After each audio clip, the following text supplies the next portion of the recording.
songs. The Christmas song. Remember them? Dissing all over the place as usual. Absolutely. Dissing all his mum and everyone. Yeah, it's a little bit Christmas. of cussing in there, which they bleeped out, thankfully. Carl's in a bad mood already. He's been in about 3 minutes and he's in a bad mood, getting stressed. If you can't hack it, leave. What's the matter with you?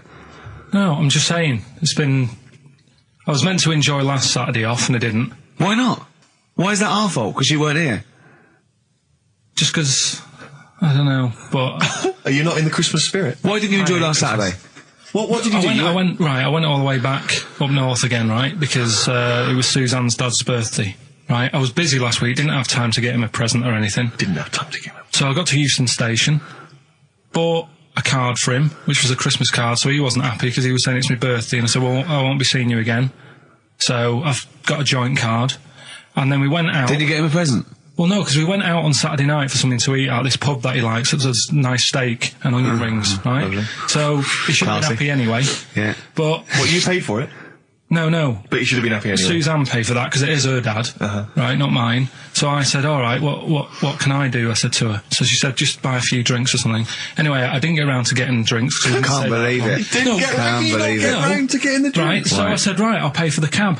Right. Oh, what a lovely Christmas gift that is. Yeah, £2.50. I paid, no, it was like in £3 there, £3 back. So £6 you spent on him? Well, no, I spent more. See, that's what he said. He said, get the Bolton and back, can't he said, oh, you spent on me £6 for my birthday. I said, no, I haven't, because I gave the taxi driver a tip. I'm a little bit worried about his attitude as well. Because even if, I mean, that is a stingy present, but you don't say... Well, I mean, let's be honest, that's the worst Christmas gift ever, because, I mean, you're pretty bad, like we discussed in the past, but at least you spend a bit of money. Yeah. It's just thoughtless. Yeah. This is nothing. I know. You haven't given him any time. I mean, I would... And I knew my demographic. They loved it, my family. They couldn't believe their luck. You know. Well, a tenner. You spent a tenner on him? Well, the cab fare was £6. But the thing is, it's not. I don't think he's saying that. I think it's the fact that this is like, you know, frittering away in everyday life. Kind of he would have loved to. I'm sure he would have been appreciative of a lovely £10 gift that you cared about and bought. A book he probably likes, Fly Fishing, doesn't he, by J.R. Hartley? If you'd have bought that, he'd have gone, that's what I was looking for. Or what I was looking for, Carl. Bloody hell, Carl, you little balls twat. That's just what I wanted. So, all right. So just calm down. So what have you got planned for Christmas? Is this what? I mean, are you doing the same? Oh, Carl, excellent. You've paid me milk bill for this week. That were nice. I'm spent this year. So have you planned anything for Suzanne, or are you just? Yeah, I'm taking her out Christmas Day for something to eat. Well, does she know that? Was that? She's working today, so she you know. So right. Okay. So what Christmas gift have you got? That's it. I'm taking her out. What, you haven't got a present? No, because we spent a lot. Don't forget, that's half yours, though. You're not going to just be sitting there watching her eat, going, "Oh, I'm hungry, but I spent all." You're going to be eating as well. That's half yours. So she's got nothing to unwrap. He's like a cat who's been hit. She's got nothing to unwrap. There's nothing. She's going to hand something over to you, because I've met the woman. She will. She'll hand something over. You'll open it. You'll love it. I might get something today. You shouldn't take me to begrudgingly persuade you to do it. God. Yeah. Right, so... anyway. Yeah. Well, I'm gonna try and stick in some Christmas songs. We're not playing all Christmas songs, but I brought in a couple. So this is Christmas, John Lennon, The River, Joni Mitchell, Fairy Tale New York, one of the best Christmas songs ever. Oh, what about a bit of Pretenders? That's a good one, 2,000 Miles. Let's hear it. It's the best of. You've been voting in all week, sending your emails, so here's the clips that you wanted. Karl Pilkington in the chair now, the talked about, the acclaimed Educating Ricky. Right, well, just in case anyone's new, doesn't normally listen, basically, I'm educating Ricky. Do a bit of research in a week, find stuff, news, history, anything that's interesting. 3 stories, I give them a nice little headline. You take your pick. Between now and 3, you're going to learn 3 things. Yeah? Yeah. So, the headlines are... I'll be no buying one of them. Give us that again. I'll be no buying one of them. Nice, okay. Yeah. We've also got hippopotamus. Okay. And can you believe it? Can you believe it? Well, I'm going to go for hippopotamus. Hippopotamus? Yeah. Right, well, this one, it's... I'm not going to take the credit here. I heard Christian talking about this on Breakfast, right? Because it's a good story that happened. Basically, I don't know if I told you about it last week when we were having our spaghetti. But, I think you did. Right, I know what it is. I know what this is. Okay, I've not heard this. right, there's a little midget. Right, there's a circus. I'm loving it already. Circus going on somewhere. I think it was in America. And Is that present day or old times? I'm talking like in the last 3 weeks. Okay. Right, little midget. Circus, really packed out show. People are loving it.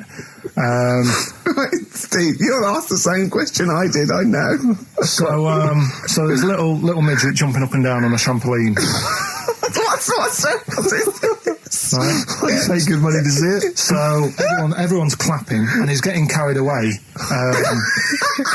Because he can't believe it's that. He can't believe they're loving it. I didn't know they'd like a little person on a trampoline, but they love me.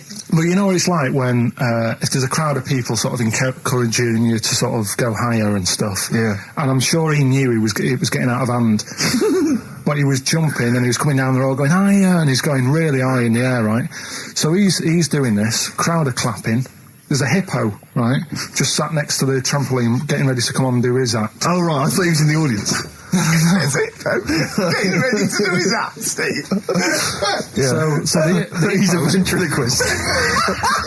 What do you mean he's sitting by the trampoline waiting to do his act? Because why does he sit in the dressing room and they go, 5 minutes, Mr. Muss, 5 minutes, Mr. Muss. So anyway, right, so the hippo's there. He's getting annoyed, is he? Because the midget's He's going, how can I follow this? How can I, this is really annoying. They're going to be, no. So he's thinking, he's already done the trampoline, my pogo stick out, he's never going to work. Yeah, go on. So there's a hippo waiting. See, it's a great story, and I just know he embellishes it or it gets slightly wrong. Go on. So there's a midget jumping up and down, the hippo's getting annoyed. The crowd are going mad, the midget's loving it, can't believe his luck. Although you think, he probably knows he's dicing with danger. Yeah. So, next thing you know, they're all saying higher, higher. He gives it one big, like, heavy sort of landing on the trampoline, goes really high, but goes off at a funny angle. Oh, hypotenuse. Okay. Yeah. And sort of flies up. Hypotenuse! Sure. Flies off at a funny angle. Ooh, dear. Hippo's there, swallows him whole. Crowd are clapping, thinking that's why the hippo was waiting there. Rubbish. Rubbish. It's not rubbish, though. But no, maybe there was an accident in a circus with a midget and a hippo, but at no point was this hippo waiting to go on, going, come on. The midget flew off at hypotenuse and landed in the hippo's mouth and was swallowed whole. This is what you embellish it. That is great. And I have to say, though, Rick, when I heard midget, trampoline, hippopotamus, I was thinking accident waiting to happen. Yeah. So... Yeah, maybe. I mean, it is that you should never put those three together. Never. It's a recipe for disaster. Everyone knows that. Midget, trampoline, hippopotamus. Are you mental? You're asking for trouble. Well, you know when he told me it, he said, and the midget, he didn't mention the hippopotamus, and he said the midget went on, and soon he fell off, and the hippo ate him. And I said, sorry. What was the hippo doing there? He went, it's a circus. I've never heard of a circus having a hippo. No, what do hippos do? What can they do? You can't train them, can you? Aren't they, like, very deadly? They're huge, aren't they? You can't have a hippo in a circus. You're not thinking of Zippo. He's neither clown. Yeah.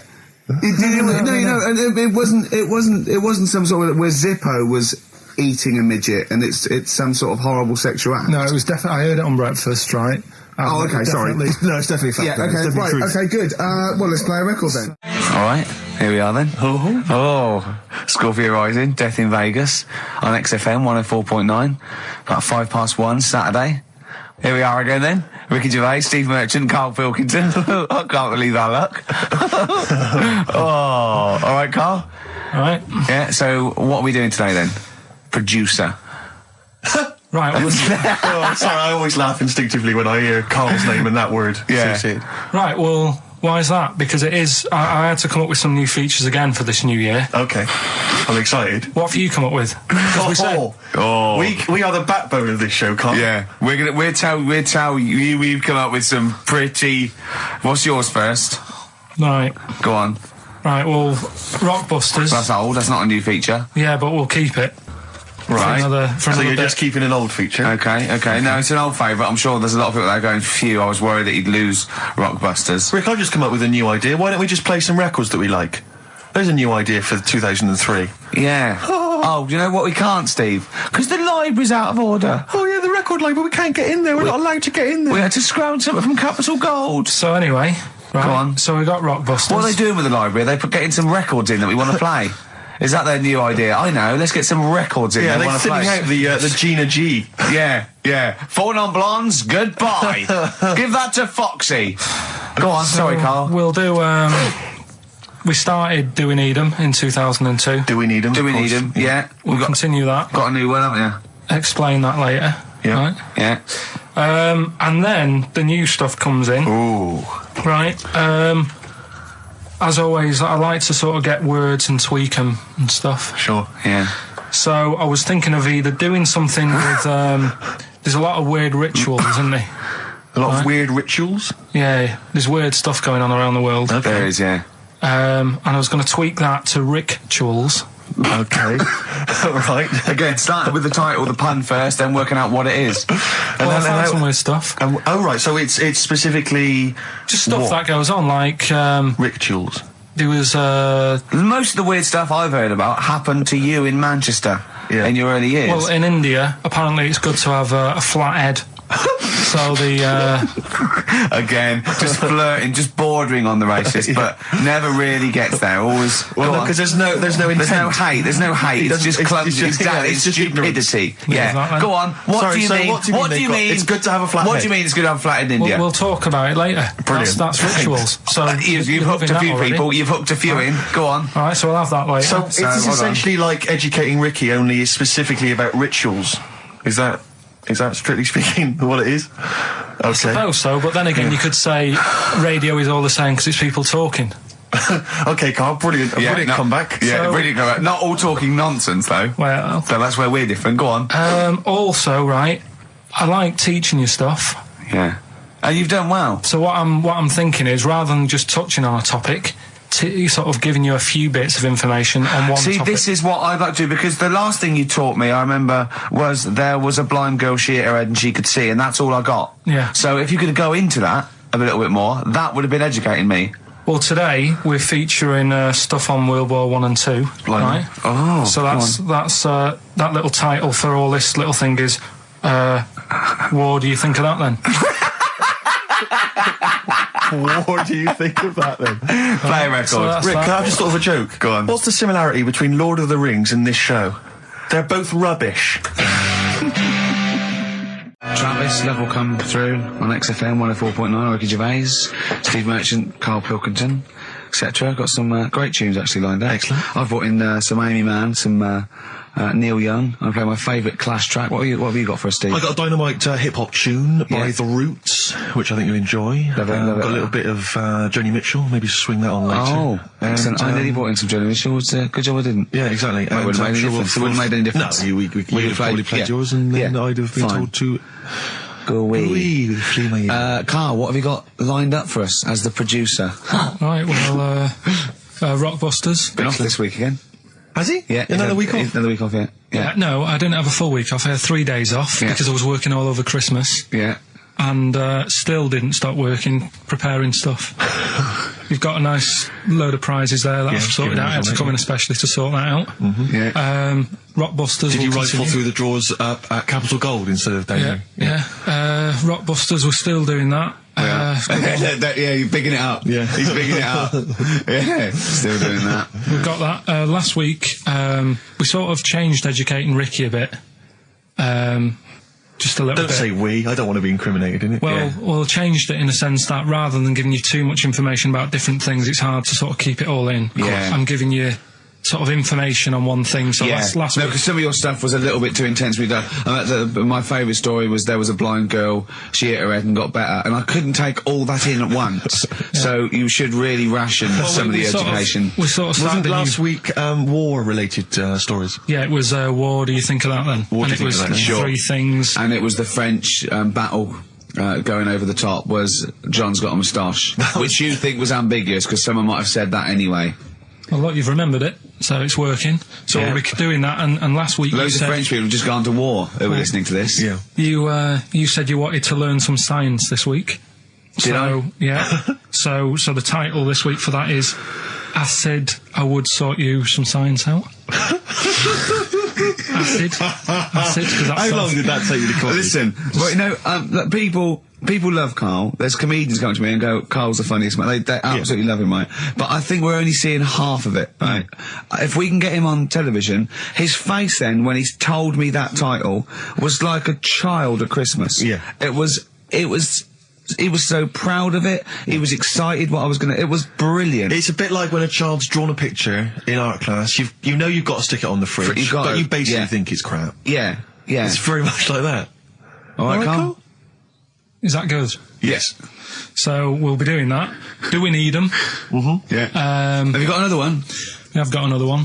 Looking at snails this week. Do we need snails? Do we need Because I know you're not a snails? fan of snails, are you? Well, after a bit of research, I found some good stuff out about, like, they sleep for 13 years, some of them. Yeah. And that. So we'll be looking into that you later. tried that one, didn't you? I know, yeah. We've got Ritual, Yeah. which is something that I told Ricky about. Yeah, well, last week's was brilliant. It's was good it? to have a flathead in India. It's good to have a flat head in India. That's brilliant. Yeah. Well, I'm that's about gonna it. That's- I'm gonna just play one of my favourite Smith tracks. Can I just make a request? So I'd quite like, if we've got time, to bring back, just for 1 week only, White Van Karl. Sure. Because there's some quite interesting topics this week. Oh, there's things happening in the world. There's some Karl things doesn't think there happening. is. No. There is a light that never goes out. The Flaming Lips. Yoshimi battles the Pink Robots on XFM 104.9. I'm Ricky Gervais. With me is Steve Merchant and Karl Pilkington. Good morning. I'm going to be honest. I'm going to own up straight away. I've done very little work towards this show this week. I'm a little bit You busy. surprised me. Yeah. So I apologise if it sounds a bit sort of... Thanks for being honest, though. Rick. Well, no, I don't want people to go, oh, no, that was a bit shoddy this week. I hope it's not going to be that every week. Yeah. So it is because I've done very little preparation. Okay. So... Right. You know, Whereas normally... You'll probably have to help me out. All right. You have to do some of the work. Karl, you might have to help us out a little bit as well. I don't know, but I mean... Because I know Steve's done nothing towards it either. So... the onus is on you a little bit here. I love the fact that it's still listed as either Ricky Gervais or Ricky Gervais and Stephen Merchant. In the, you know, Essentially, we don't need to be here, really. no, but I know now people listen for Karl. Everyone I've spoken to, for people on buses, to comedians like Ross Noble mentioned you the other day, and that they go. People on buses? I've never been on a bus. You for haven't been on a years. bus No. for like 12 years, Yeah. have you? I know. People on buses. I don't know why I find that so funny. I just know the idea of you being on a bus. The idea of you I'm handing not over on your a bus. fare. They're shouting out from the window. Right. They're going, "I love Karl." Right. Yeah. I'm walking along. How much is it on the bus? 20 pence. No, come on, seriously, how much is it? One adult for Terminus, please. I love the fact, they do that thing where, like, if they're interviewing What is it, Paul 50, Newman or 60 someone p? famous... No, it's quid, isn't it? It's a quid. They always say, how much is a pint of milk? And that's supposed to prove if you're sort of still in touch with your roots or whether you're too big a celebrity. Yeah. You've got no idea how much it costs on the bus. Quid? have you? It's not a quid. 120. No, it's not 120. Pint of milk, about 50p. 30p. Oh, brilliant. Wow. Well, because, it's fascinating because you gave this stuff, up before you became a celebrity, didn't What? you? You were always... Lazy. Because people always say to me, like, Ricky seems a bit obnoxious. Who says that? Well, no, they say, No. Who comes up to you and just says that? The guy on the tube did it. I swear to God, it came up. He said, I was watching an interview with Ricky. He said, he's not a nice piece of work. I went, he said, no, I've got friends like that. And it's like they're always talking, they're a bit irritating, and you sort of let them off because they're your mates. But I was going, well, hang on a minute. He went, Well, fair two enough. things. It's sort of my job talking, and being interviewed, essentially you do have to talk. Yeah, So yeah, if about that's- yourself. If that's his only criticism, then I'm not too bad. No, he didn't think you were funny either. So. In fact, he had a whole list. Well, I say a list, a petition. It wasn't Dickie Anderson, was it? It wasn't Richard Anderson. I hope he's listening. He's our biggest fan. I'll tell you what, Mock Turtles need a remix by Fatboy Slim, don't they? Mock Turtles, it's Yeah. a great tune, but I'd love to hear it remixed. Yeah. There you go. Feeder, just the way I'm feeling. XFM 104.9. I'm Ricky Gervais, Steve Merchant, Karl Pilkington. We've got a great show lined up this week, haven't we? Go on, what have you got planned? Well, I've got songs from David Bowie, Thin Lizzy, Gene, AC/DC. You heard Feeder there. You got, Smiths, all that. We got a great feature, a new feature. We spoke to Karl in the week, and we worked out a new feature where people are gonna give him sort of like problems to solve. There could be scenarios, there could be management scenarios at work, you know, problem solving, things like that, organising things. He's a very good organiser. So I'll tell you what happened. He's dropping Do We Need Him because he's getting fed up with scientists. He thinks there's a conspiracy and they're getting together and they're never going to lose an animal. Right. So he's just fed up with that. Rockbusters, we've got some great prizes. Well, have you seen them yet? Nah. Be careful. They're not going to be great, I just peeked in, and all I'm going to say to you is Fools and Horses Christmas special? Not the little one with the little car. With the little car, yeah. Brilliant. That is excellent. Karl, what have you got to say for yourself? Hold on, it was a rollover, wasn't it? Because you've really mucked up Rockbusters last time. What was he doing? It was saying FP for the whole thing. No, FD you were saying, and it was Frida Payne. Have you written the clues down this week? Because that seems like an obvious way to improve this. Yeah, I'll write the clues The week before he couldn't remember what the answer was. Yeah, yeah. Yeah, but, you know, you learn by your mistakes and that. You don't. Well. So Shall yeah. I give you a little taster? We were having a pizza in a pizza establishment. When was it? Wednesday or Thursday? Yeah. And he was going, I'm a good organiser, I'm a good problem solver. Give me any scenario, right? Obviously he didn't say scenario. And I went, okay then, so you're the manager of this place, and there's a couple there, elderly couple, they're about 60. They've had a lovely meal. He went, yeah, right. I went, but the gentleman, he's got a little bit of a heart condition. He takes a pill after his meal, as he should, after meals. He's only taken Viagra. Oh. And now he's stuck in.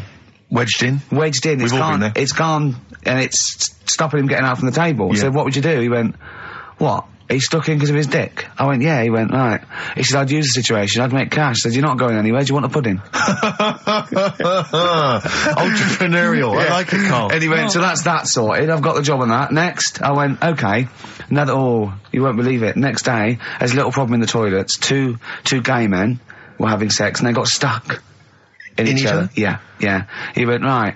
I'd say, is it the same fella as yesterday with the Viagra? If so, why was he let in again? He was on the door. Yeah. I went, it's not, it's too different. He goes, right. Does his wife know he's cheating on him? Yeah. He went, right, I'd go down, I'd go, and then he went, I'd say this isn't a restaurant problem, call an ambulance.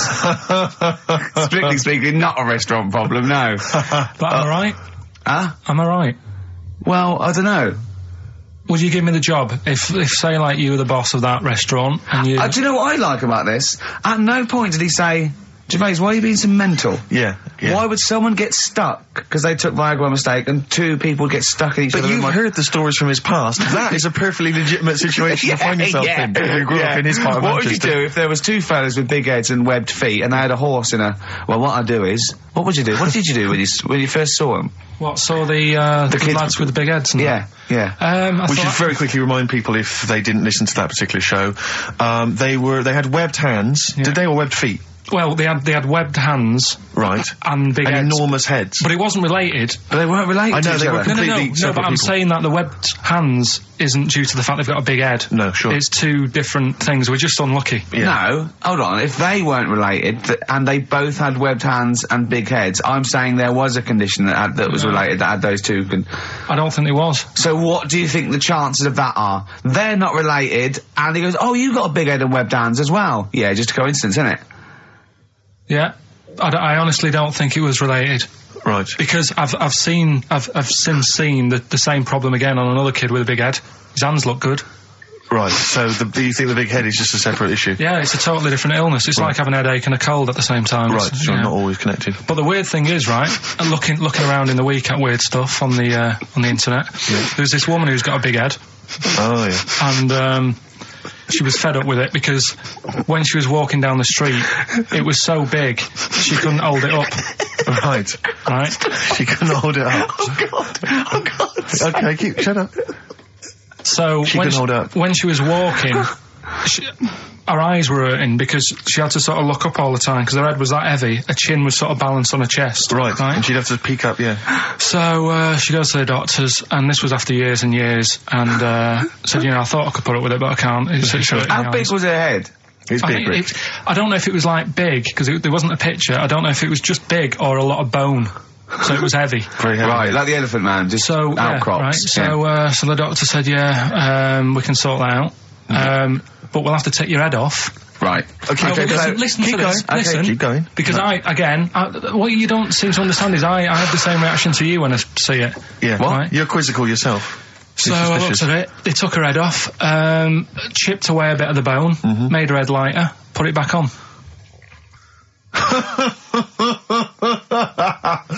Right, play the Smiths. They took a woman's head off. Yeah, this is ours by the Smiths. And if you'd like to ask Carl something, details coming up soon. Proudly drawn boy, born again on XFM 104.9. Here we are then. Ricky Gervais with me, Steve Merchant, and Karl Pilkington. Raring to go. He's a bit grumpy, Carl. Woken up at 8 Because he's o'clock. from the north. Yeah, because he's in London. Yeah. And London's rubbish, right, isn't it? Oh. Working you can't even get a Band-Aid in London, can you? Or grouting. In Manchester, I could walk to the next shop and definitely get some Flash, or maybe some Vim. You can't get it down here. You gotta go to a trendy bistro, haven't you? Carl, why are you grumpy? I told you before, I'm just a little bit tired today. Because he had to get up, but the builders next door woke him up. No. He's always going about his hours. Those builders probably got up at 6. Yeah, but to I get can there at understand builders who get up early because they're building outside and they've got to get the job done before it gets dark. But he's working in someone's lounge. If it gets dark, put the light on. It's not a problem. So why is he starting work at like 7 o'clock in the morning? Well, because the builders get paid by the day, and if you get a builder there and go, I'll just do 11 till 3, he's not going to go, I'll tell you what, love, just give me 40 quid. I didn't do a whole day. It's a day's work, isn't it? So you want to get the most out of them, don't you? Plus, he probably wants to finish early so he can have a good night out. Yeah, it's a Saturday night, you know what I mean? He wants to... Yeah, he wants to get at least 15 pints in. And he was cheery, I bet he was whistling and, dancing around and tapping, so I don't know how you can be annoyed at that. Why don't you get earplugs? I don't like it, the idea of earplugs. Why? Because I live in a flat, so it's not as if I'm looking after my house, right? I know. Already, I've lost you. No. That wasn't even a whole sentence and I don't know what you're talking about. No, but what I mean is... What? If you live in a house, right, you know that you've turned the lights off downstairs. You know you haven't got a frying pan on, right? Right, So, okay, not really. Keep him going. But I live in a flat, and I don't know what the other people are like. There might be some daft people in there who God, don't, imagine that. right, who don't turn stuff off. Now, if I have earplugs and the fire alarm's going off, I'm not going to hear it. I'm going to have a good sleep, but who knows what could happen? So I don't like earplugs. It's not safe.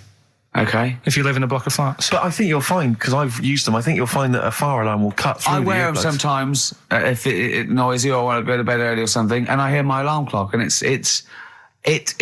goes beep, beep, beep, beep, beep, beep, beep. It's All right, that then. loud. Okay, well- and a fire alarm is deafening. All right, so we've talked in the past about snails who sleep for 13 years. No, you have. That's never been confirmed. In fact, the expert hadn't heard of it.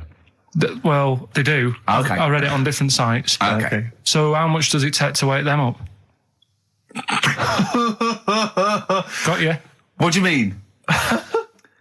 Well, they sleep for 13 years. Yeah, but it's probably. But I don't know what you mean by sleep. It's not the same sort of pattern that we have in a mollusk, is it? There's different. What is sleep? It's when you're sort of shut down, and But they can estivate. They can actually literally no, but shut they didn't down. say that. They said they sleep for 13 years.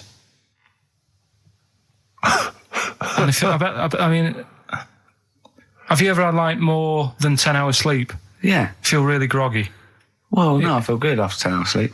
I feel rough. I just was thinking what a snail would be like. Be like, oh. Be even slower than normal. Be even slower than you. Play a record. Well, anyway. Email in if you know what on earth Carl's talking about. Ever. Chilly weather. Why not put on a cardigan? That was the Cardigans. And for what it's worth, a lovely tune there. Oh, that's a joy. We should definitely talk like that more. XFM 104.9, Ricky Gervais, Steve Merchant, Karl Pilkington, alright? All right. Yeah? Well, we got a jam-packed show today. We got so many features. We got more features than Carl's got on his face. which is about the same as Morph. Yeah. Very few. It's just really a head, isn't it? A little. That's where I've seen him before. More. On Take Heart. Yeah. We've got Rockbusters. That's Have we? still No, going no strong. more feelings on that. No, Fair but enough. he's said he's going to buck his ideas up. We've got chimpanzee that. Carl finds an amusing monkey or ape related story. We've got Carl in a film again. Right, excellent. Yeah, we've had a lot of great response from that, Carl, on the internet. It was my favourite thing we've done. People raving about that. So can we say what the film is this week? Excuse my French, we've got some bloody great music. Oh, pardonnez-moi. Wow, I don't know. I don't speak French. Well, I'll just give you a taste. We got Oasis, Cardigans, you just heard there. We got Lloyd Carl. We got a bit of Pretenders coming up. Eminem, Feeder, Coldplay, all the greats. Can I play you some TJ's Fan Club later? Yeah. What should we have now? Oasis. Go on, Yeah. Brilliant. White Stripes, Dead Leaves and the Dirty Ground on XFM 104.9. I'm Ricky Gervais. With me, Steve Merchant, Karl Pilkington. We have got a great show lined up for you. Absolutely. Today it's just, Valentine's weekend, some love songs. Ooh. We've got some chat and, of course, the competitions. I'll tell you what, I was walking here today and the West End is crammed. There's helicopters, there's police, there's about 1 million people sort of just milling around, standing around with placards and stuff. I don't know what they're doing, but they've got too much time around. They need a war. You don't read the newspapers, do you? Boring. Ooh, those boys can rock there. That's the Guns with All Their Roses and Sweet Child of Mine. On XFM 104.9. I enjoyed that. Yeah. That was good. It rocks. I hope the audience was playing it loud like us. Yeah. Ricky Gervais, Steve Merchant, Karl Pilkington. Well, look at him yawning. How rude is that? Carl, what's wrong with you, man? Have you been up late? A little bit. Girlfriend was away, wasn't she, yesterday? Yeah, I always have a problem with that. I always have, because you don't go to bed, do you, early?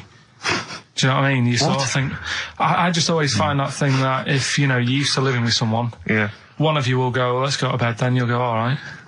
But when you're on your own, you go, you just forget to go to bed. I just stay up. Okay, stop eating now, Carl. You've ate all the food. That's just a plate. All right. Okay. Yeah. No, I stayed up and watched, there was a thing on about Dracula. Right. What, Dracula? And I found a flaw in it. Go on. Not the fact that he's the living dead and and drinks blood to stay alive and he doesn't reflect. And he can turn into a mirrors. bat. Well, and you can go on. The mirror thing, he can't look in mirrors, can he? Well, he can look in mirrors, but he can't see himself in a mirror. Yeah. That still doesn't work. Go on. It doesn't work at all, Carl. It doesn't work Go anyway. on. Well, Centre parting's always really neat. His centre parting's always how does he do it if he can't look in the mirror? Blood on the floor or something it was called. Rubbish. I love the flaw in the Dracula film is that his centre parting's too neat. How did he do it without a mirror?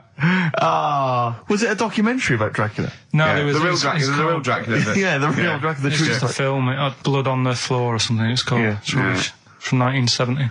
Yeah. Right, but you say that and watch that. You know there aren't Yeah, really sure. vampires in that sense. Yeah. Yeah, but it still annoys you that his centre parting was too neat. Well, if you're going to do it, do you know what I mean? I'd like to see him with a fringe sort of pushed forward and maybe a hood up, alright? Come to suck your blood and that, alright? Yeah, just bits of tissue paper all over his face where he's cut himself shaving. Can't see bloody mirrors annoying me, alright? I'd love to see that. A little mank Drac.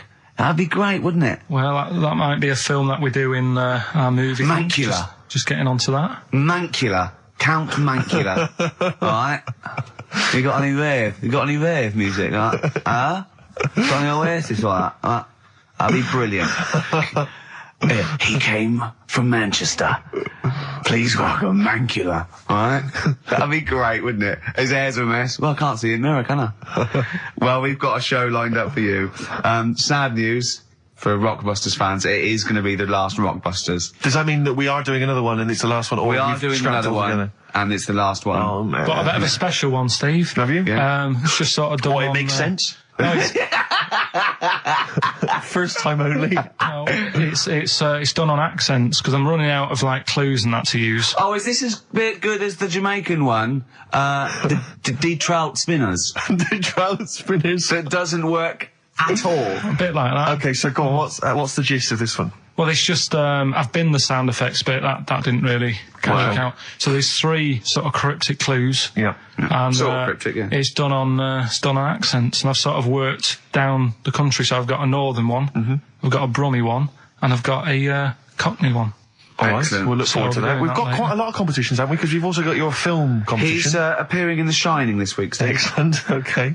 We've also got, chimpanzee that. More monkey news from around the world. Monkey news. Stay tuned for that. But there's one that I thought we could phase in as we phased out Rockbusters. It's an old favourite. Carl, it was before your time. XF Family Fortunes. XF Family Fortunes, it's brilliant. Get a It couple owes of people nothing online. to TV show Family Fortunes. No, it's XF Family Fortunes. You can't get him on that. So we'll be playing that a little bit later as well with two lucky people, and we'll be giving away some great prizes, I imagine, Excellent. Steve. Yeah. Go through those a little bit later. Yeah. As it was Valentine's weekend, what about a lovely song by Lloyd Carr, like lovers do? 104.9 XFM, Ricky Gervais, Steve Merchant, Karl Pilkington's pressing the buttons. We're playing some great moments from the last 3 weeks. And some great records, Steve, from the last 2 weeks. That's true enough. Yeah. We're not actually here today. What are you up to today, Rick? It's 8 hours earlier, so this is about 2 o'clock probably. Mm-hmm. So it's about 6 o'clock in the morning. I'm still in bed, mate. I'm asleep in my hotel room. Now, where are you? We're in LA. Los Angeles. Yeah. City of Angels. Rick. Yeah.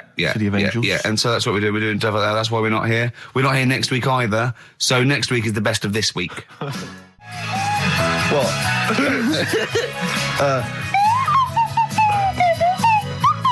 Someone's left one of those little things in here. It's brilliant, isn't It's it? amazing. What are they called, those things? I imagine just there. I was thinking of being in the front row at a Morrissey concert and going, can I just play along? They are brilliant. I don't know what kind of sound that is. I don't know. It's only used for when Kenneth Williams Yeah, exactly. sees someone undressing. Yeah. That's the only time that is used, that noise. Exactly. That is But brilliant. it's like it was specially created for the Carry On films. Yeah, we need, I don't know what it is, but we need something when I walk in and see someone changing. Well, what about this? There is a light that never goes out by the Smiths. I phoned Carl up in the week, yeah, and I said, what are you doing? He went, well, even though it's one of my days off, I'm just doing some research on the web. Found anything that said, yeah, I'm doing science. And then he said, you can get wigs for dogs in Tokyo. That's his scientific fact. And I went, what do you mean? Dogs, if they need a wig? I said, if they need a wig, what? Dogs going bald? And he went, like, this is fine to him. He went, it's a stressful city, Tokyo. The world's all right with Carl. He's always got an explanation. I've only ever seen him confused once. When in Edinburgh, he looked out of his window one day and he saw a bloke putting a parking ticket on some rubbish. Yeah. And that genuinely confused him. Yeah. He couldn't work out, could you? It's a bit weird, isn't it? And the woman breastfeeding her 8-year-old child. You didn't like, did you? I don't like that. But the what's the name? Animals with wigs. I kind of thought, after I put the phone down to you, I kind of thought about it, thought, yeah, it's a bit daft, that. Are you sure he's not the ageing pop group? No. The Animals? But when you think, have you ever seen like a bald pet? No. It's weird. What do you mean? Because my mum, we had a cat, we used to get through loads of cats because we lived on a... Oh, God, it started early today, isn't it? What do you mean? It's only 10 past Just one. because What we are lived you doing? No, Running we a lived, restaurant? we lived on... Oh, God, what do you mean? No, we lived on like a main road. Oh, yeah. Right? So Yeah. we used to get through a lot of them. My dad It was kept their saying, risk. stop wasting money, it's not Stop good. wasting money, not wasting cats. Right, so anyway, we had this cat that was ill all the time. And It's just bag of nerves, probably. Yeah, malingerer. Yeah, I'm terrified. I'm going to which house? Rome. Oh, God, bloody hell. Rome. Don't let me go to the Pilkingtons. and it, for some reason, it kept being sick all the time. Right? Yeah, that is nerves. That's definitely nerves. So my mum thought, I've had enough of this, and she shaved it. Whoa. Whoa. Now, I know you're not vets in your family, but what correlation did your mum think there was between you being sick and shaving it? Because it kept being sick, and it was a pain to wash, because it kept getting So caught she up. wanted a dry wipe cat. So Why didn't you just varnish it? What? it's weird. It's weird. so Though. So now he's cold and sick. No, but not all of it. She left sort of the back half, but sort of from its waist, sort of. I love that. Shave it because it's sick on itself. And That is it was the genius. weirdest looking thing. I mean, normally I like cats. I'm always like giving yours a stroke on the head and that. Yeah. But as soon as she did that, it was like, oh. Yeah. Can't touch it. And then... So now it's sick, cold and hated. Yeah. Carl... It must have, I mean, the other cats must have been taking the mick out of it constantly. It's just making things worse. Did it get, I'm hoping that it got run over and was put out of its misery. No, I think it got all right, that one. Or is that the... Yeah, it did get run over. It did. Oh, God. Oh, dear. How many cats do you say you've got through? I'd say whilst I was living at home, I mean, it's still on the increase even though I'm not there. So whilst I was there, probably 5. God. Wow. Oh. Yeah. And were you upset each time, or you just got used to it? It's one of them things, isn't it? Like I've said before, when you first see something, it's a bit of a shock. Do you know what I mean? It's like the Elephant Man or whatever. Yeah. First time you see him, it's that sort of, oh, look at that. Do you remember the first time you saw Steve? No, I'm not being funny. Do you remember the first... Yeah, but I've said this before. It's always, then you get used to how people look and you don't... No.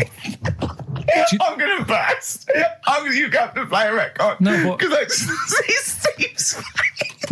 No, but I've got used to it. Shut up. Well, here we are again, XFM, on a Saturday. Just gone 1 o'clock, Steve, if I'm very much mistaken. But we're not here as such. We're away again, gallivanting around. We've got to do the special sort of best of again. Okay. Which we did a few weeks ago. So this is the best of the last 3 weeks. Which I think is, I think it's the best 3 weeks we've ever had. But I'd like it condensed into 2 hours. Yeah. Yeah. Some great music as well in there. Yeah, there'll be some great music, interspersed with fine chat that you've already heard. Yeah. Except this bit. This bit's new. We've actually, out of the kindness of our heart, we've come in last week. Yeah.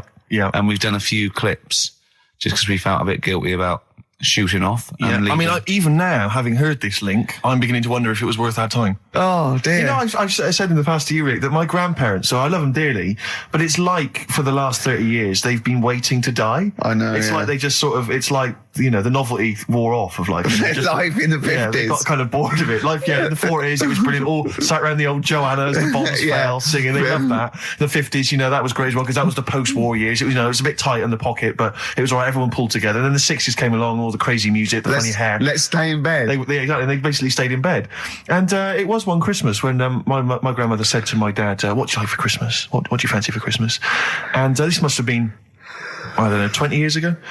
She said, what do you fancy for Christmas, Ron? And he went, well, you know, I could do with a nice big kind of warm winter overcoat. She said, don't worry about that. Don't worry about that, because your father will be dead soon.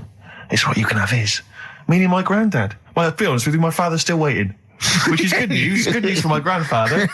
Less good news for my dad. He's freezing. He's freezing. He finds out, how is he today? He's fine. Okay. Oh, I'm freezing. It is such a weird mindset, that. I think that, to me, is what sums up people from that older generation, the 40s and 50s. And it seems to me that you've got that kind of mindset. It's like you were born in the 30s. And whenever you talk of your childhood, it's like you had like a baked potato to take to school.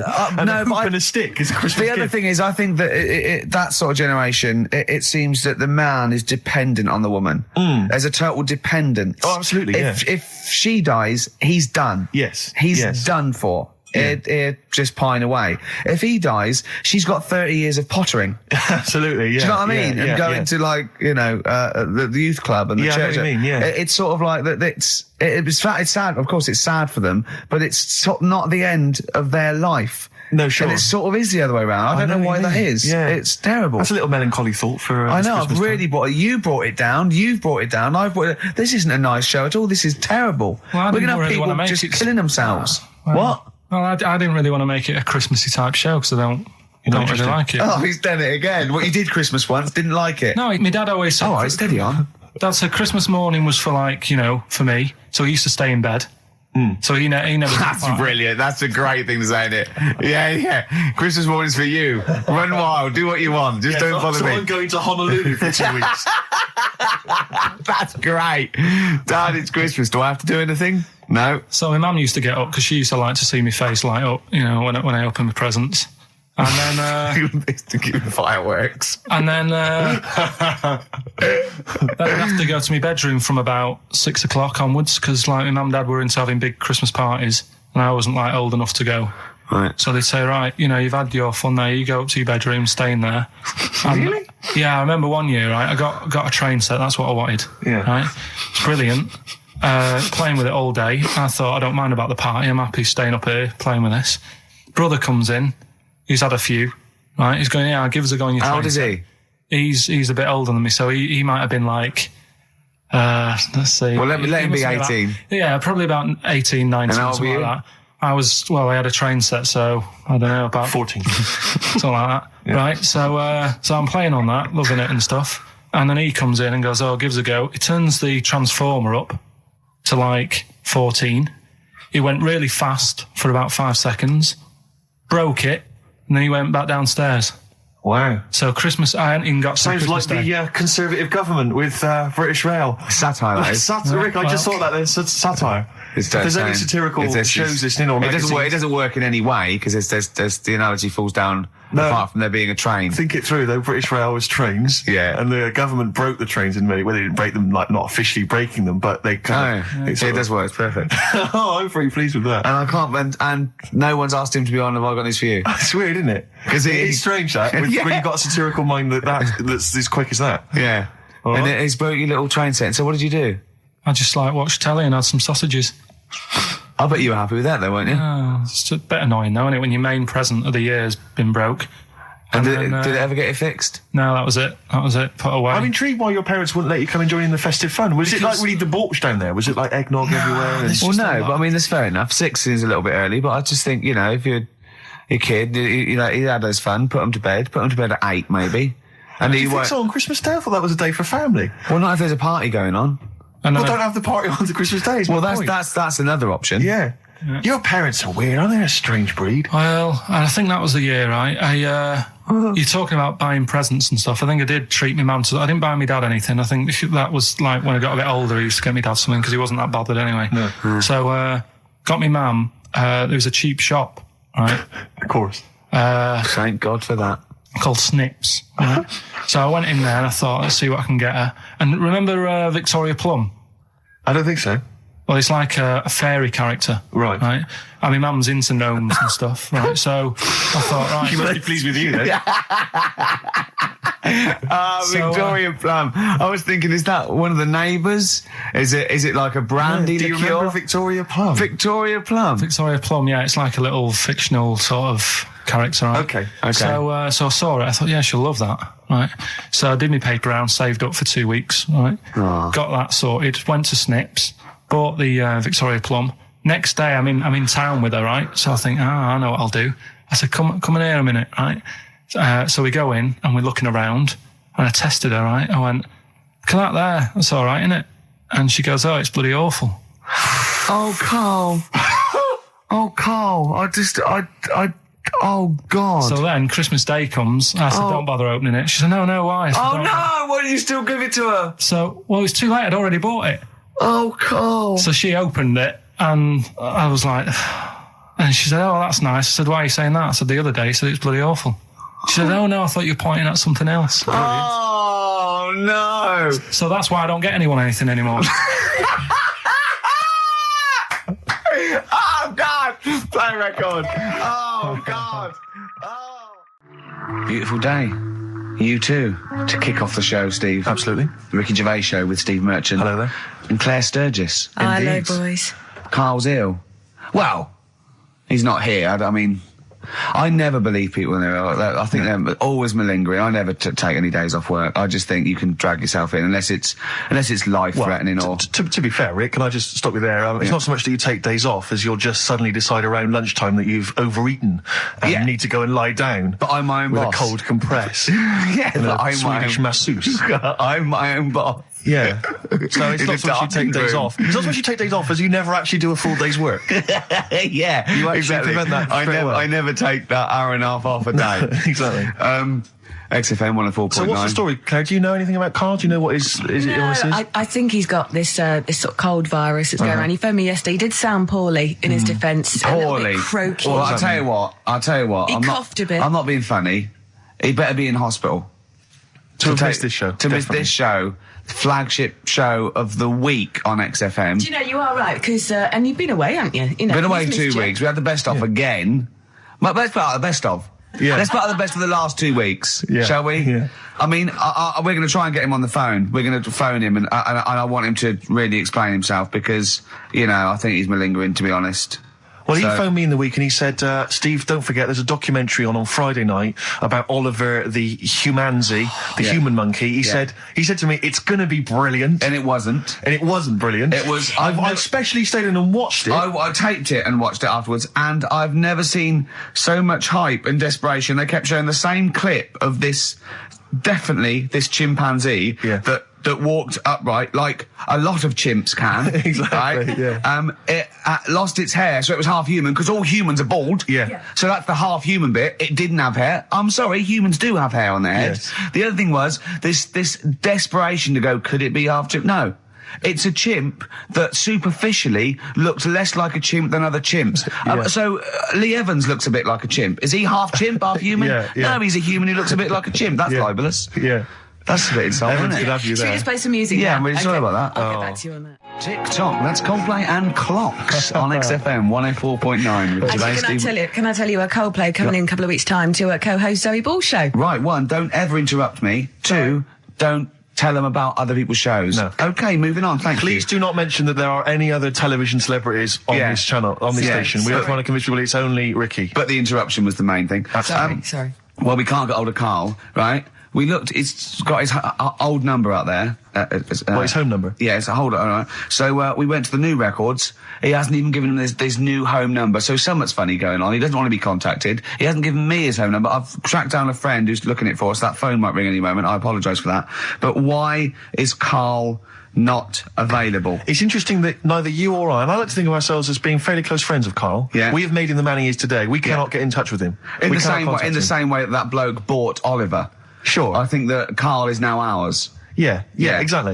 Well, exactly. I think very much that's true. Yeah, Yeah. Carl is very much like a humanzi. If in we many look, ways. we're going to lose contact with him and find him 5 years in a circus in Manchester. Exactly. They're doing experiments on him. Yeah. They go, We can't figure him out. Yeah. Well, there's something wrong with He his looks like a chromosomes. human, He, but- he acts like because usually humans stand upright. Yeah. And Carl likes to walk on all fours whenever he can. Yeah. It's He's not interested in other human women. He's only interested in apes. Yeah. It Doesn't make sense. Oh my God.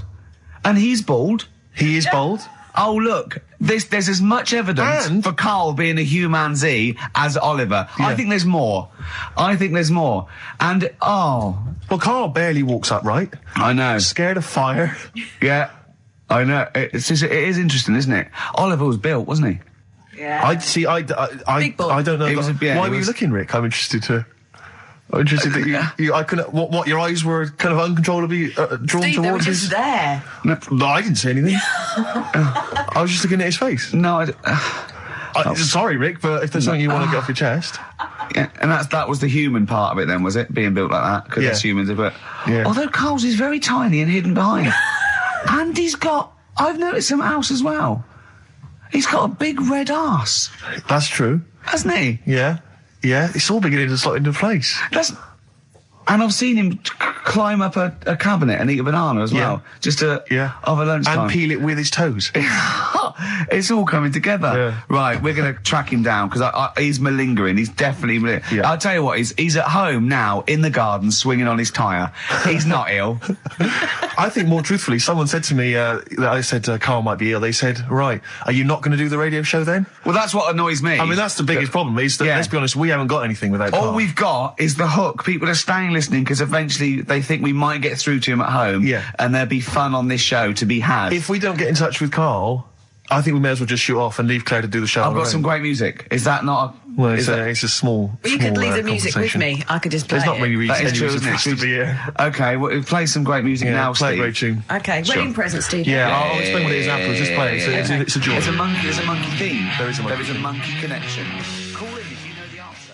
Clocks from the Coldplay on XFM 104.9. I'm Ricky Gervais with me, Steve Merchant, and back, Karl Pilkington. Hey. He's raring to go. It's nice when you have a bit of time off, isn't it? Yeah, how long have you had off now About then, 3 Carl? weeks. About 3 weeks, is it? Yeah. We can't do that because we're sort of self-employed and we'd be letting people down. But it's different when you get paid anyway, whether you turn up or not. But good to have you back. Good to I'm have never off ill. No, That's the good- first time I've ever been off ill. Like, Well, no, I mean, just you're off 2 weeks and then you're off No, I just wish I was the kind of person who could let down an audience I know, of regular really, listeners. Yeah, but like I say, Well, no, we spoke to you. You weren't that bad. A cold, you don't go home for a cold. We were discussing this last night in the pub, and you don't go home for a cold. Okay, then, so moving on. What have we got then? We got some Wasn't great cold, songs. though. I've brought in the Smiths. I've brought in Buzz Cox. I've brought in Neil Young. I know Steve's got some hip hop. Some great hip-hop. I've got Hooray! some great Elvis Costello. It's going to be great. Carl, come on, concentrate. You've been away for 3 it's weeks. just annoying. No, stop saying that. What? Because you're annoying me now. Why? Oh, that what you do? Go home ill? Oh, he's annoyed me. Oh, has he? Yeah, I got a bit of headache. I'm a little bit annoyed. Can I have some time off but still get paid? Yes, of course you can, Steve, Carl. right? He called me up, winding me up about this, and right, I'm 30, right? I'm 30 now. I can only remember being off 2 times. Oh, his memory's going as well. You had some time off. And both of them were when I was at school. School? What's school? One when it was windy. Why did you have time off? Because it was windy. But to be honest, Carl, that lasted for 7 years. Your time off at school. Why did you have time off? Because it was windy. Were you windy, or was it windy outside? No, it was like when Your auntie wasn't out the window, was she? when the winds were bad in the 70s, and my mum said, "Oh, What? Whoa. What? I remember space operas and flares. I don't remember the winds being bad in the 70s.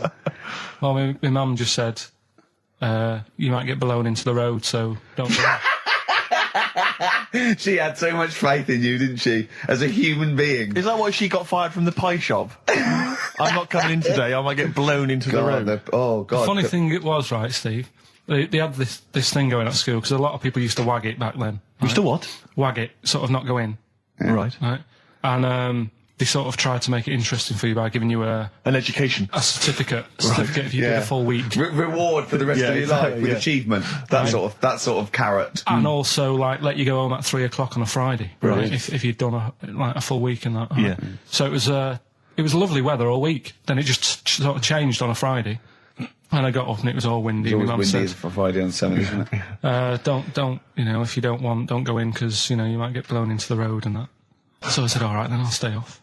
And So why did she told you to hold on to a fence or walk you there? What's this? Don't go out. Immediately give blown? up. I love this getting blown into the road. Is that based on your cats that kept getting blown into the road? Well, so I got to school on the Monday, right? And the teacher said, Took you a right, long time. today, to punish you, you're the only one who wrecked the whole week, right? Everyone else came in. You didn't. So everyone else is going home at 3 o'clock today. But you're not. Brilliant. Serves you right. And I wasn't bothered though. It was great because I said, well, you'll have to stay with me, won't you?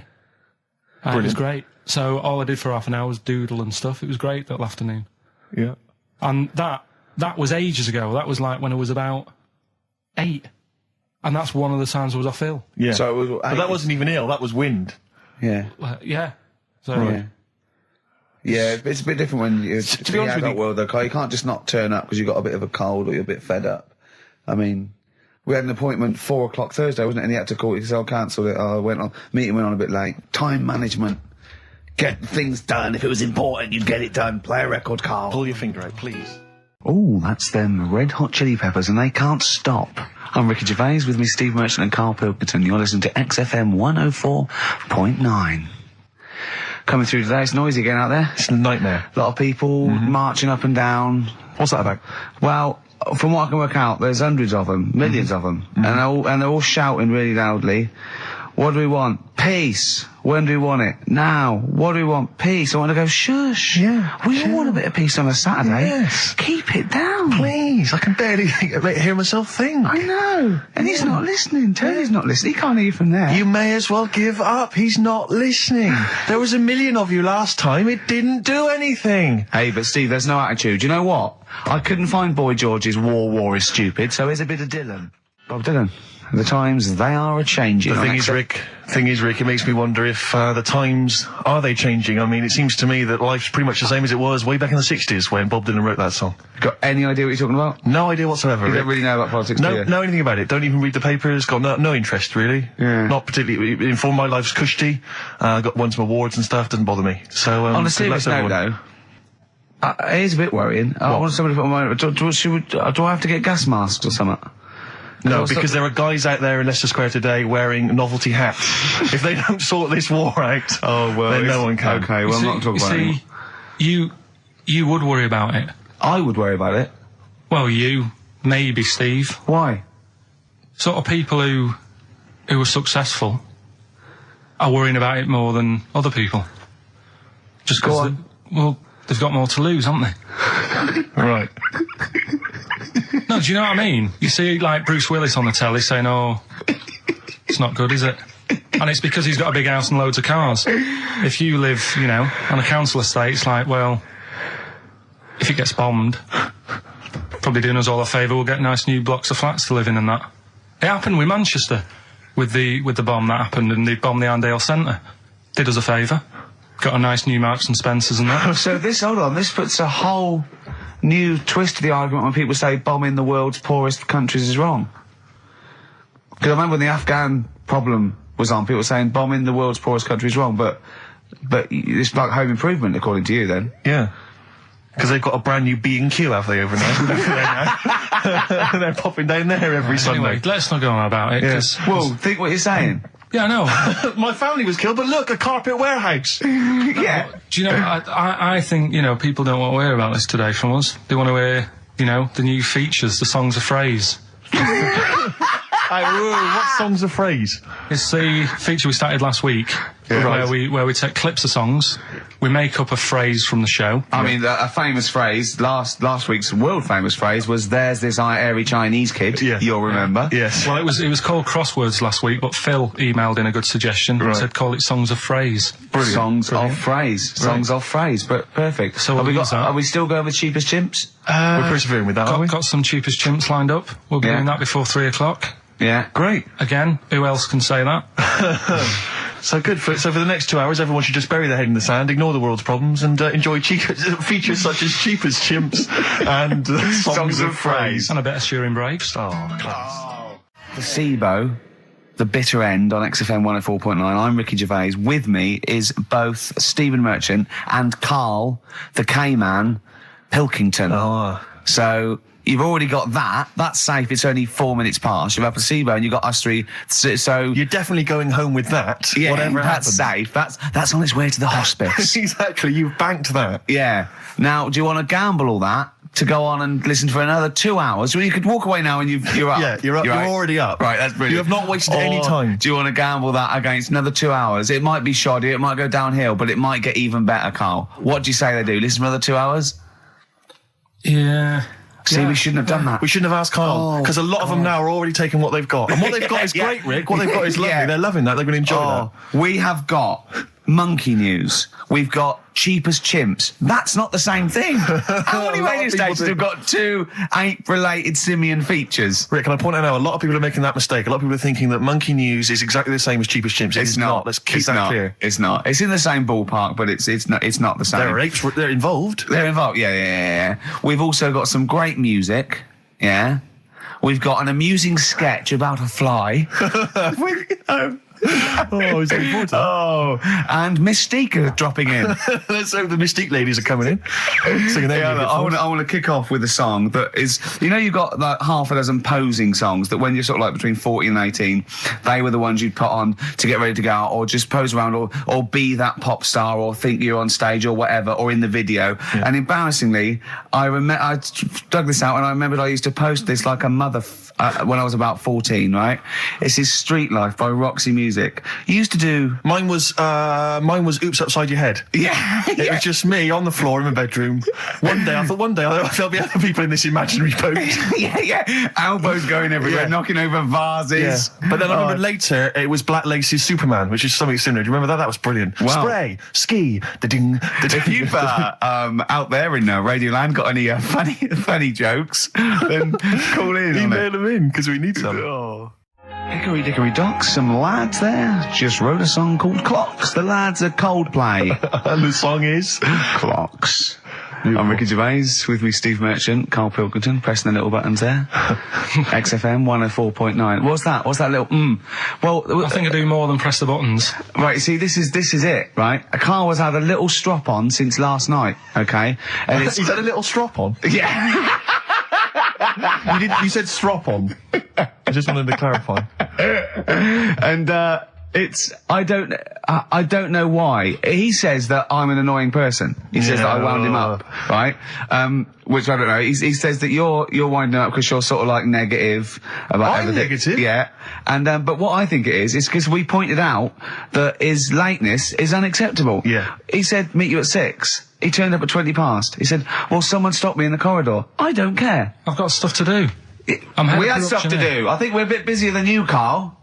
You've got one job. We've got loads of jobs. I keep telling you that. You've got one job in a little room, a 9 to 5 there, that you don't even get done in 9 to 5. That's why you're late and mucking around all the time. There's loads of work to do. Yeah, one job. No, cool. It's not. It's one job with a lot of other jobs in it. It's like those little Russian dolls you get. Right? Well, it's not, is it? Go. Yeah, it is. Yeah. Everyone thinks, oh, he only sits in his studio messing about, making songs a phrase. That's what I do in my free time. Which we've got coming up later.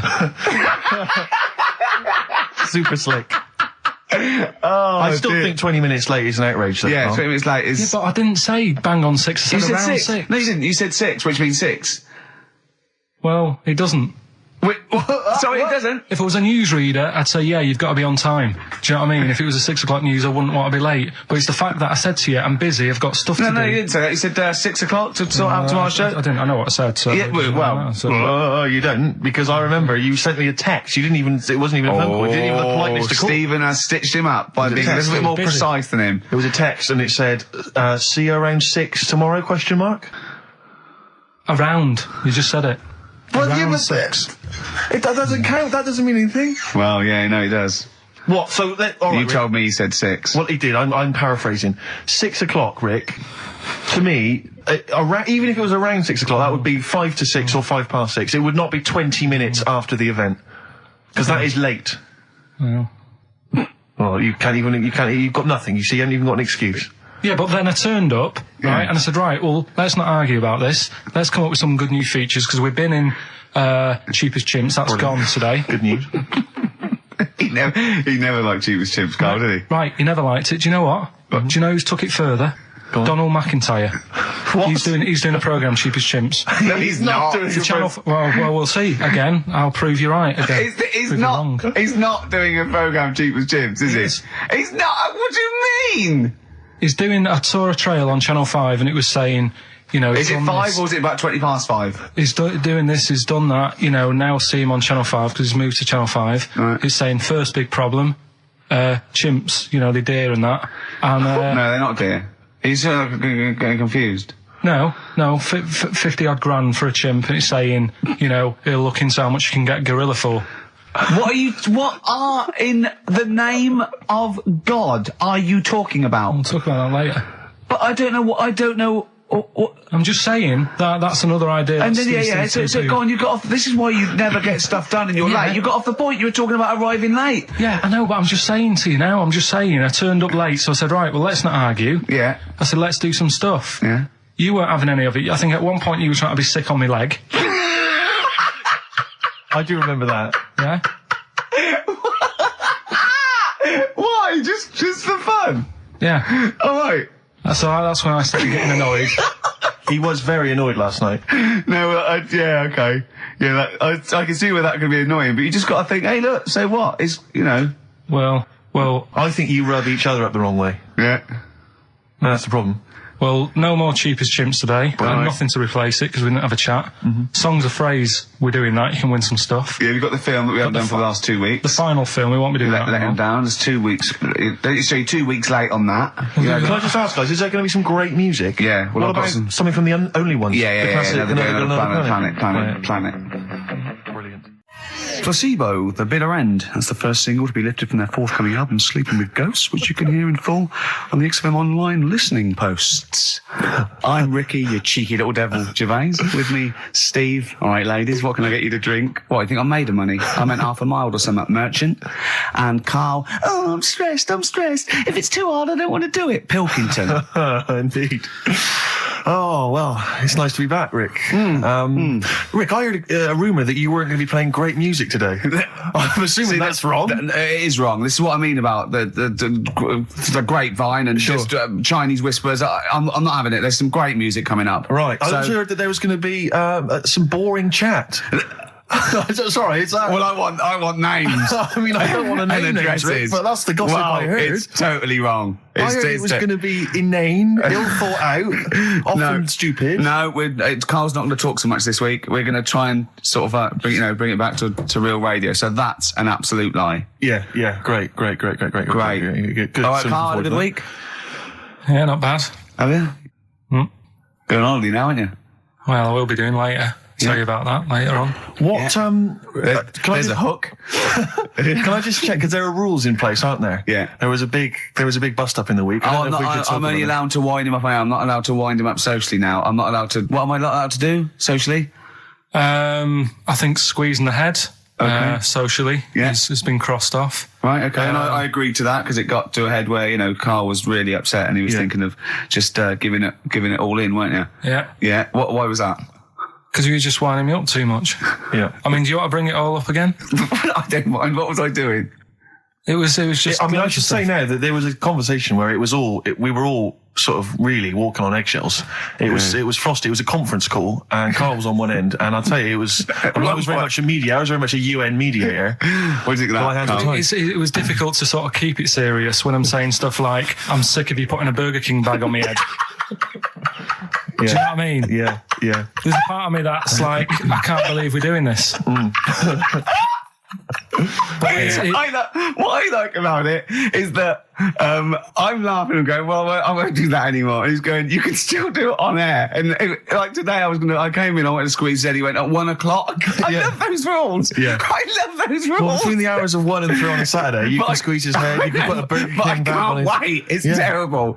Oh, dear. That all started last week as well, really, because I got in a bit earlier to do an edit for you on some track that had swearing in it, right? Yeah. So getting early, he comes in, first thing he does is go to sort of squeeze me head. And my reaction was, not now, do it later. As if it's all right to do it later. Yeah. So that's kind of what made me think this isn't normal.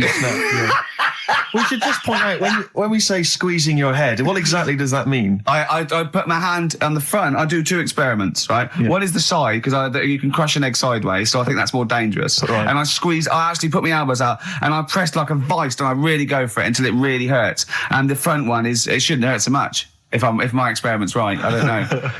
Well, it was all this that sort of, built up. Sure. And the research that you're doing there, Rick, is that going to be available online at some point? Well, that was the problem. That's what I was saying to him, because it kind of started last week.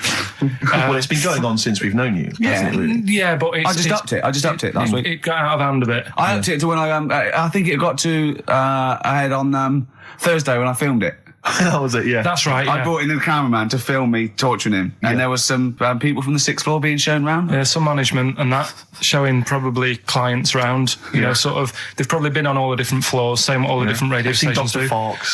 This is XFM, the sort of this sort of noise going on. Yeah. You see them all look down and saying, don't do that, right? Sure. They might want to spend a load of money. Yeah. Right? Yeah. And he's doing that, he's wrestling with me, he's filming it. So that's when I just thought, It's mad, isn't it? And then when we were having the argument on the phone, I was saying, has this been some sort of experiment? Yeah. He did. He said that, and of course I lost it. Yeah, but it's all good now. Do you want to squeeze his head before we play the next? I won't at the moment because we've got to get on. It's not right, and that annoyed me as well because I was trying to find out where he was going. I was filming him. I was going on waiting for Carl. Told Johnny he's meeting a mate at 6, which annoys me on 2 counts. And I'm just doing it to the camera, So I'm gonna follow him and just turn up and go. All right, where you been? But then when I came in, he went, "I'm meeting a mate," and he told me where it was. So I told him that spoils my fun. Of course. You'd want to just track him down. I don't want him to like it. Yeah. Which is pulled the rug under my carpet now that he's going to let me do you know what I mean? It's just, it's a little bit annoying. It's that thing though, you see. This happened years ago to me, right? When, you get pally with someone and then you wind each other up and then there comes a time when you just go over the line. Yeah. Right? What happened? Well, it was this lad called Anthony, right? Who was my mate. Yeah. And we used to sort of always have a little fight in the toilet and that. Sure. Right? Punch each other. No, I want to wipe it. And the punches, used to get harder and stuff. And then, so he hit me harder. Turned out into a proper fight. Yeah. I chipped his tooth on the sink. Right? Right.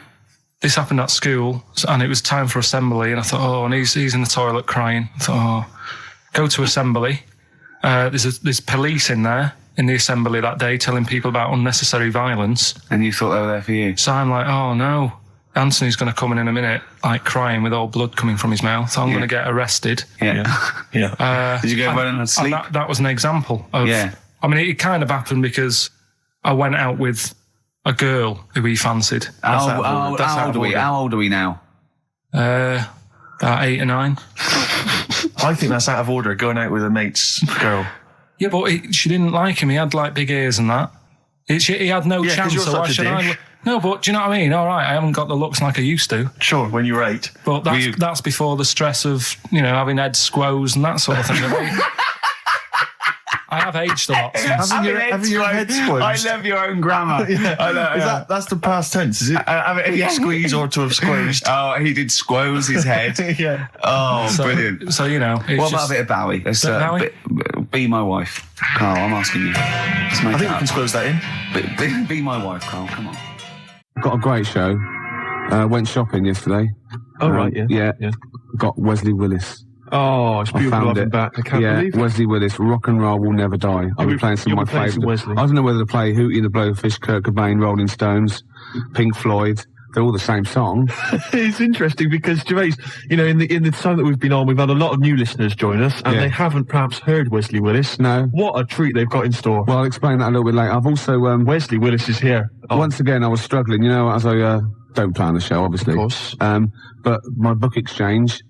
In the courtyard of my house. Of course, it's come through again. Brilliant. I've got a little book here. What was the last book you got from the book exchange? How to Beat PMT by Diet. How to Beat PMT by Diet. Which I could give away. I've got that at home. That would be a great prize one day. A wonderful prize. A lot of women would look forward to that. It's a little paperback here. Go on. Doris Stokes, Voices in My Ear. I'm intrigued. The autobiography of a medium. A medium what? I don't know. But I've got to read you the bit off the back. You'll love this, okay? She's helped to solve murder cases. She filled the Sydney Opera House 3 nights in a row. It doesn't say with what. Once, she even had to convince a man he was dead. Now she's written her own astonishing life story. Her name is Doris Stokes. I'll be reading little excerpts from that. I don't know if you've read it, but why did she have to convince a man? I don't know. It's in there. How did she do it? I don't know. Well, that's just one of the little questions we'll be asking on XFM. Are you 104.9? Before you do 4.9 Ricky Gervais show. I'm Ricky Gervais, and I've got Wesley Willis as well, one of his greatest LPs. I think he's actually recorded about 4,000 songs. Now the thing is. This is quite true. He's a chronic schizophrenic and is often troubled by demons that dictate what he can do and what can't be done. The demons sometimes prevent Wesley Willis travelling on airplanes, telling that his music is no good, and on occasion have forced him to destroy musical instruments. Now, can I just stop you there? I don't think it's demons telling him his music's no good. I think that's members of the public, anybody who's bought one of his albums. And he's released 14 CDs, by himself. He just makes them up and sells them. It's fantastic. This is the first track on Rock and Roll Will Never Die. It's called Hootie and the Blowfish. Excellent. It's classic. It is. Hootie and the Blowfish. Hootie and the Blowfish. Hootie and the Blowfish. After High Llamas, I'll play Kurt Cobain. Excellent. Kurt Cobain. That's Kurt Cobain. That's actually by Wesley Willis. Really? Is that Weslly Willis? Yeah. Fantastic. Well, I'm going to try. I think he's written a song about Nirvana as well. Let me have a look on here. I've got the album here. No, I think it's on this particular album. Oh, no, you're right. No, Kurt Cobain is track 2. Track 3 is Nirvana. Oh, hold on then. Quite simply Nirvana. Perhaps we'll listen to that. I wonder if that's sort of different. I wonder what kind of interpretation he gives to that particular band, and I wonder how he sort of utilises it. I don't know how to work this machine. You don't have to do it? Well, perhaps we should leave it, Gervais, come back to it. Don't feel pressurised. I know we're keen to hear Wesley. I know. But don't feel pressure. Look, it won't let me do it. There's no pressure on you. Gervais, I know you're getting a bit panicky now. I can see the sweat on your forehead. Well, why doesn't it do what I think? Well, why do I have to actually press buttons and it doesn't know what I want? No, but that's because you're not Doris Stokes, Gervais. You cannot use telekinesis to run this radio show. Oh, this should be. So is this? It's just. It's Nirvana. Very similar to. Well, it would be, wouldn't it? Yeah. Yeah. About 5,000 people were at the show. Right. Because it was awesome. It was a knockout. Nirvana. Yeah. He gets about, mind. He sees a lot of gigs. Man played And he seems to know how many people were there. Well, it's 20 past 4, it's Ricky Gervais show, and next is Travis!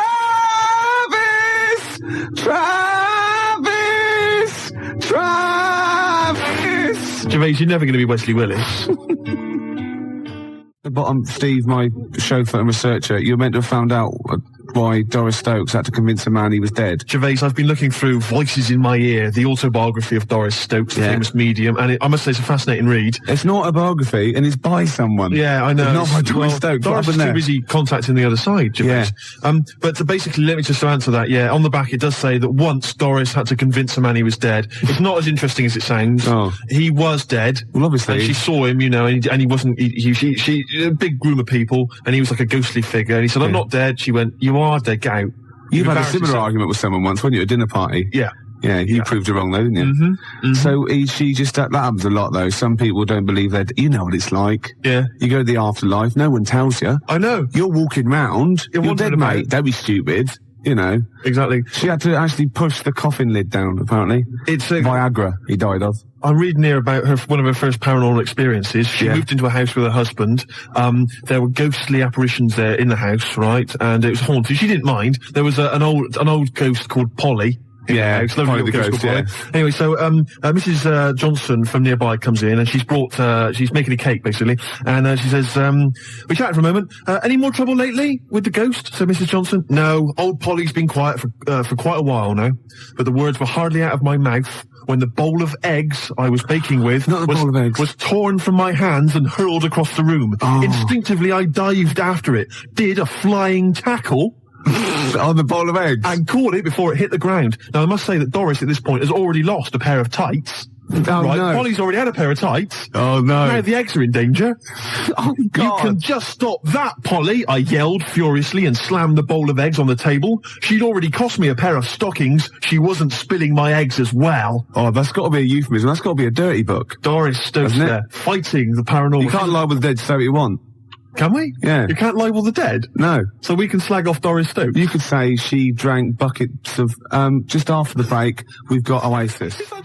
You mean to tell me you can't libel the dead? You can't libel the dead, no. I don't believe that for one moment. You can't, it's true. That's ridiculous. It doesn't mean you can say, there's certain stuff you can't say anyway, whether it's true or not. It's taste and decency, and you couldn't say Doris Stokes drank copious amounts of horse spunk, because you couldn't actually say that on the radio, because that would be offensive anyway. Could I say, I mean, Catherine Cookson died recently. Yeah. Can I say that Catherine Cookson used to bend over the sink and her husband would, I mean, can I... Well, again, taste and decency. I mean, you know, you couldn't be sued for it.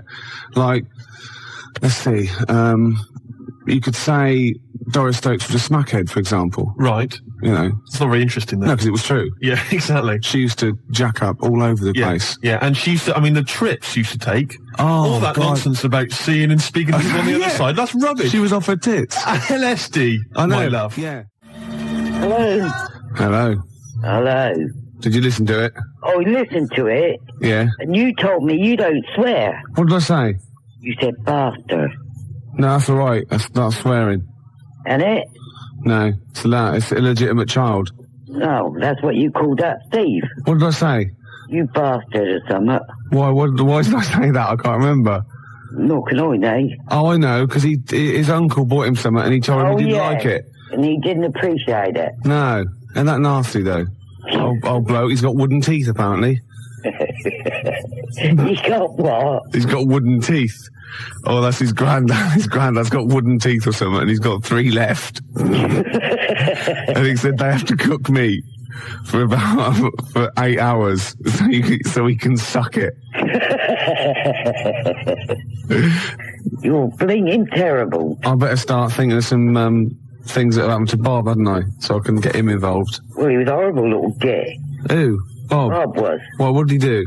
I remember he had you up the hallway with Peter Miller teasing you and dropped you on your head. I was dropped on my head when I was a kid. How old was I? He must have been 2 or 3. Dropped you up the hallway. And what did you do? Belted him. What did he say then? Dunno. What You only playing? I landed on my head, right? And what did I do? Was I unconscious or did I cry or? No, you thought it was funny. Good job I landed on my head, isn't it? Are you going to continue to exploit your mother on Yeah. the radio for cheap laughs? Yes. You are? Yeah. That phone call, a lot of questions are raised. What? The first one, obviously, that springs to mind, you were dropped on your head as a child. Yeah. It answers a lot of questions. Yeah. Gervais. You know, I don't even know who Peter Miller is.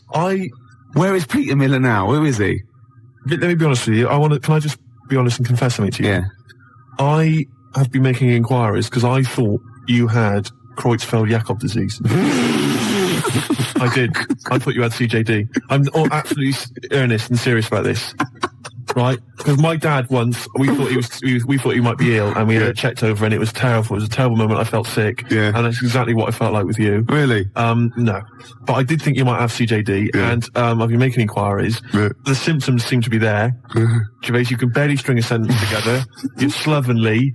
You look at you. I mean, do you know what I mean? You let yourself go. You forget to wash. You forget to brush your teeth. I stagger home. You stagger home every night. Yeah. You don't finish sentences. Yeah. Do you know what I mean? It's pointing in that direction. So do you think I've got CJG, BSc, right? From the Agricultural College, 3 BScs, 0171580. 2000. Remember how it works? 01715802000. Please, can somebody who knows about these things analyse Ricky Gervais' symptoms and find out? There's got to be something wrong with him. We think maybe now that he was dropped on his head as a child, that's perhaps a clue. If you're a medical person, if you've done some research into this, please give us a call. Find out what's wrong with Gervais before it's too late. Perhaps it is too late, Gervais. You know, you're not a young man anymore. You're 37 plus. You're a goner. And so yeah, give us a call. 0171580. Oh my God, it's catching. Remember the tent you built at the back with Yeah. And I remember I didn't get it till I was 18 that Marsha had put the caption in the photo album, Ricky's Camp. Oh, yeah. You know I'm taping this, don't you? Oh, not again. Yeah. Good job I ain't swearing then. You did. You said at the beginning. See, I'm going to take that out of context. It's just going to be you going bastard. Just like I've got you saying arse. Listen to that, Muttley. Listen to that. Well, I'm asthmatic, can I? I'm asthmatic, can I? Oh, listen. Oh, I'm going to shut up. Just laugh a minute. Just laugh. I can't. What did you call me? I said I can't. So you can't say that on the radio? What? That word you said. I can't. Just stop it. You can't swear on the radio, and that's I'm not saying what you think I'm saying. What are you saying? I can't stop it. You're disgusting, you are. Oh. Rick Dastardly. Remember that time when you were coughing and you coughed up that and you killed next door's cat? Oh, you liar. There was a little bit of hard lung that shot out. They reckon. Oh, I've never gone that far. You're disgusting. Right, I better go then. Right. All right, then I'll see you later. Cheerio. Bye.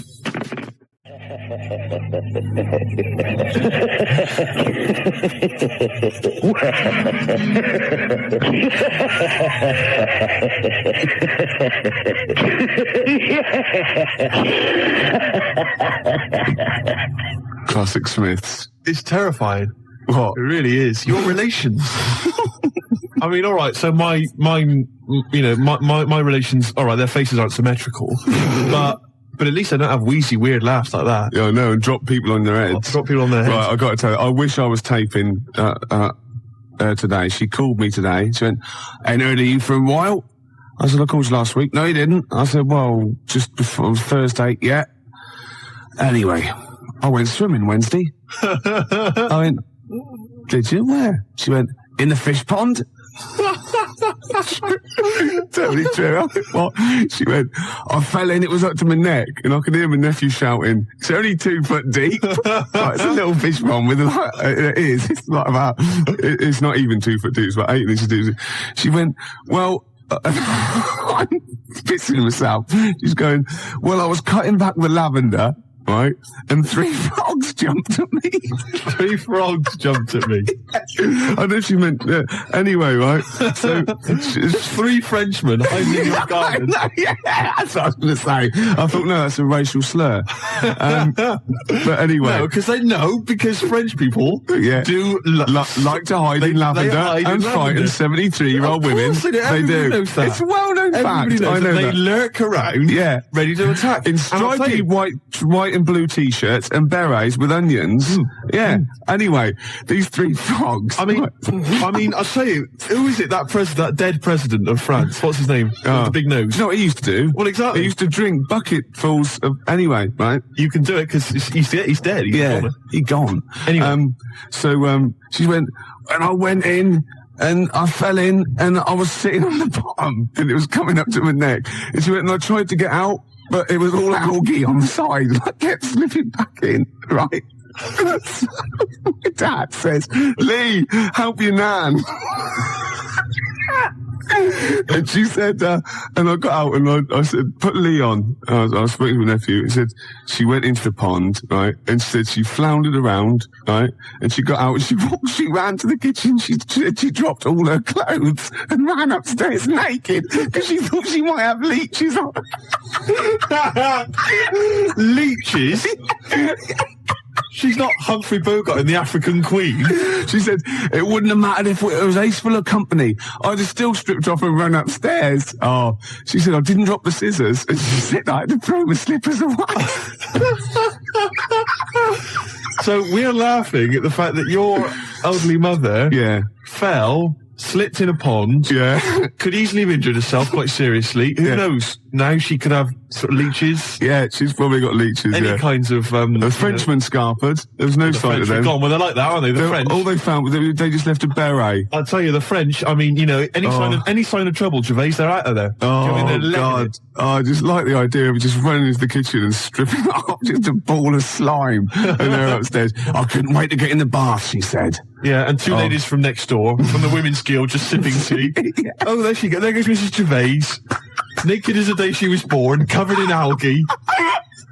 Oh, God. That's a Gervais for you. Oh, it's one of my... Blood on the Tracks. And that was for, Doris Stokes. Oh, the late great medium Doris Stokes. Yeah. We play that for her. Yeah.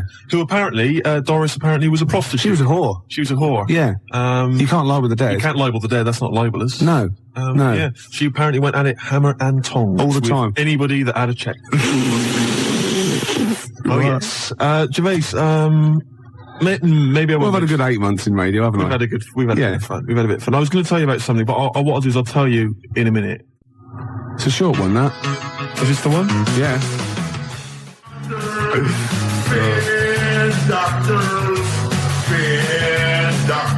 How does he not run out of ideas? It's incredible. I mean, they just flow from him. Yeah. It's incredible. That, of course, comes from the classic Wesley Willis album, Rock and Roll Will Never Die. Just reading the sleeve notes, Gervais. And Rock and Roll Will Never Die represents the best of Wesley's previously available material about rock musicians. His personal quote is, "This CD whoops the llama's ass with a belt." Not sure I know what that means, but anyway, apparently... Doris Stokes knows. Hey, you can't label the dead. No. Well, Wesley, it says... Wesley carries copies of his CDs with him when he travels, just in case he meets someone with $10 in their pocket. Oh, excellent. And that's a beautiful track. Track 8 on that classic album, and of course, Spin Doctors. Let's hear a bit more. Instrumental break. Beautiful. You see, he's a talented musician. Very similar to Nirvana and Kurt Cobain and Hootie and the Blowfish. Yeah. Different sentiment altogether. Oh, it's completely different. This one is about the Spin Doctors. Hey! Yeah. Well, that's enough. That was for Laura. Beautiful. Anyway, wrote me a lovely From letter. Remember we listened yesterday, last week, sorry, I was going about, and we could do the best of Ricky Gervais. Yeah. So I could just, like, get bits off the logging tape and package it, and we wouldn't have to come in. We could, like, sunbathe or something. And she said, maybe you could do, the best of Ricky Gervais, all the things that didn't happen. All the things we said we were going to do, and then didn't. And, there are quite a few. There are quite a few, but she goes on as well, because we're talking about reincarnation, and she believes in the Hindu view of karma. So if through your life you do good things, you build up your good karma, bad things, bad karma, then when you die, they mount it all up, tot it all up, and you're reincarnated if you do nice things. It's a wonderful existence. Lovely, probably good looks, everything. Everyone loves you. And if you're really bad, then you come back as something hideous, like a maggot or a fish, and you have a horrible life. And the idea leads to wonder what you did that was so bad in your last life. I'm not rising to it. No. You're not baiting me. You're not baiting me. Gervais, can I just say, we've had some fun, we've had some laughs over the last couple of months. Yeah. But I'm a little bit sick and annoyed about all this slagging me off, claiming that I'm some ugly, grotesque freak of nature or whatever. Because we're getting loads of faxes coming in saying, Steve, you're a freak, you're an inhumanoid. Yeah. And all this sort of rubbish. And it's not true. And you've perpetuated this myth for a long time, and it's getting a bit irritating. It's winding me up. And as I've said to you before, I got into radio. I got into this broadcasting thing where the chances of becoming a celebrity are fairly strong. Right? I got into this in an effort to meet women, to get a lady. To get a lady. Yeah. Do you know what I mean? And it's not helping me out with all this. Well, I told you shouldn't pick careers based on whether you can get a woman. Well, like the gynecology thing. That's why that fell flat. Yeah, but that was going all right. I mean, I overstepped a few times. I just sort of remember I mentioned to that woman that we should just go back and sort of like a the first thing you say, exactly. And the other thing is someone could just say, "Way!"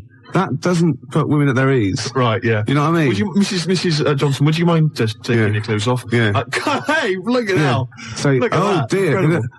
Can I film this for the lads? Yeah. You know what I mean? I did I ran into problems. This is Happy Mondays. Yeah. Pinky Afro. But would you just stop now with the... Of course I will. You're a good-looking fella. Wow. The classics, Gervais. I just got to thinking, I wonder if I think I mentioned this before, it'd be great to contact Wesley and get him to do a song about the Ricky Gervais show. Ricky Gervais! Ricky Gervais! Well, you've pretty much done it for us. Yeah. Beautiful. Gervais, coming in on today... He had a radio show. There was about 100 people listening. Yeah. Well, yeah. I think it's been a bit generous. Yeah. Gervais, I was on the tube coming in, and I got to thinking about, my lack of success with the ladies. And I could trace it back to something. Right, trace it back to a moment when I was in the last year of my junior school. I don't know how to be. How old 11, something like that. We went to. You're only about 6'2" then, weren't you? Yeah, and we went to this sort of place in Cornwall, sort of an adventure camp. We stayed there for like 3 days. That was like the Riviera to you, wasn't it? Exciting stuff, and we had lots of, all sort of climbing frames and like adventure courses and abseiling and all the rest of it. And in the evening, what they'd do is you'd go in and they'd have like a little disco every evening, a little disco, right? And I remember they played that tune, that theme music from do do do do do do do do do do do do do do Jan Hammer, whatever that was called. No, it was Axel. It's left. Beverly Hills Cop. And remember that one? It was we're only bugging. Bug. It was that as well. That was a big tune. And also Living Doll by Cliff. And the young ones. And we'd all queue up before we went on the dance floor. We'd all queue up, and they'd give us little cups of soup. Don't know why. Little oxtail soup, I remember. It was quite nice. And then what happened was, I don't know, we must have been a bit older, because the guys... Doris Stokes used to spike kids' soup with heroin. That's true enough. That is absolutely true. You can't libel the dead. No. And we must have been slightly older, because all the guys started to ask the girls, like, to dance with them, cheek to cheek style. It was the first time that this had happened, And suddenly I saw, like, girls and guys dancing together. Couldn't believe it, right? Yeah. But instead of... perhaps asking a girl to dance, like any normal human being, every other guy was asking a girl to dance. I went round with a notepad, right? I went round with a notepad pretending I was a brain surgeon. How? I went round and said, I'm a brain surgeon. I want to analyse if you're mad so I can do surgery on your brain, and I would ask them a series of questions. How old were these girls? This not just the girls, this was blokes as well. While they were dancing, smooching or whatever, I'd go up to them. What did you think this would achieve? And say, can I ask you a series of questions? I'm a brain surgeon. And I thought it was funny. I thought it was charming. Wacky? I thought it was charming and funny and wacky. I know I'm meant to go, who's that funny 11-year-old freak, right, in the clogs and overalls. I wouldn't mind dancing with him. That's what I was thinking. Yeah. That's what I was that's thinking. Even sadder. I thought that kind of wit and zany charm would somehow... I'll stop you there, Steve, because you're boring me. After the break, some Beatles. I shouldn't be so blunt, should I? It doesn't help, does it? Doris Stokes, right, is dressed like a dominatrix, Yeah. right, and she's dripping hot wax onto the naked torso of Arthur Millard. Yeah, of course he is. Right, Yeah. and he in turn is being pleasured, right, by Dusty Springfield. Oh, Dusty Springfield's not dead. What? You twat. Dusty Springfield's not dead. Yes, she is. No, she isn't. She is. Of course she's not. She's dead. Of course she's dead. Of course she's not dead. Who am I thinking of? I don't know. Dusty Springfield's alive and well. And playing with Arthur Millard. No, she's not dead. Oh, God. Wow, excellent. Oh. It was going so well, wasn't it? Oh. I like the bit up until then, though. Yeah. I like the idea of her and Mullard Well, that's all true. in a farm. We can't do that anyway. Still, see, you can't do that on the radio, talking about that sort of Well, thing. I think I'll tell you what, though. though. If we're going to pick on a dead person, why pick Doris Stokes? I don't The know. one dead person you don't pick. I know. God. I'll have to convince her she's dead. But even in real life, she'd harness the powers of the dark side, so we don't really want I her know. on our, you know, She liked the dark side. getting on our That was her backs. favourite. She's getting on our backs. Don't get me started Well, on that. Oh, goodness me, it's just nothing but innuendo and Dusty libel. Spring, I don't believe It's it. libel. Play a record, We're in Gervais. trouble We're in now. trouble. Oh, God. You should have picked someone like Scylla, who is dead. Yeah.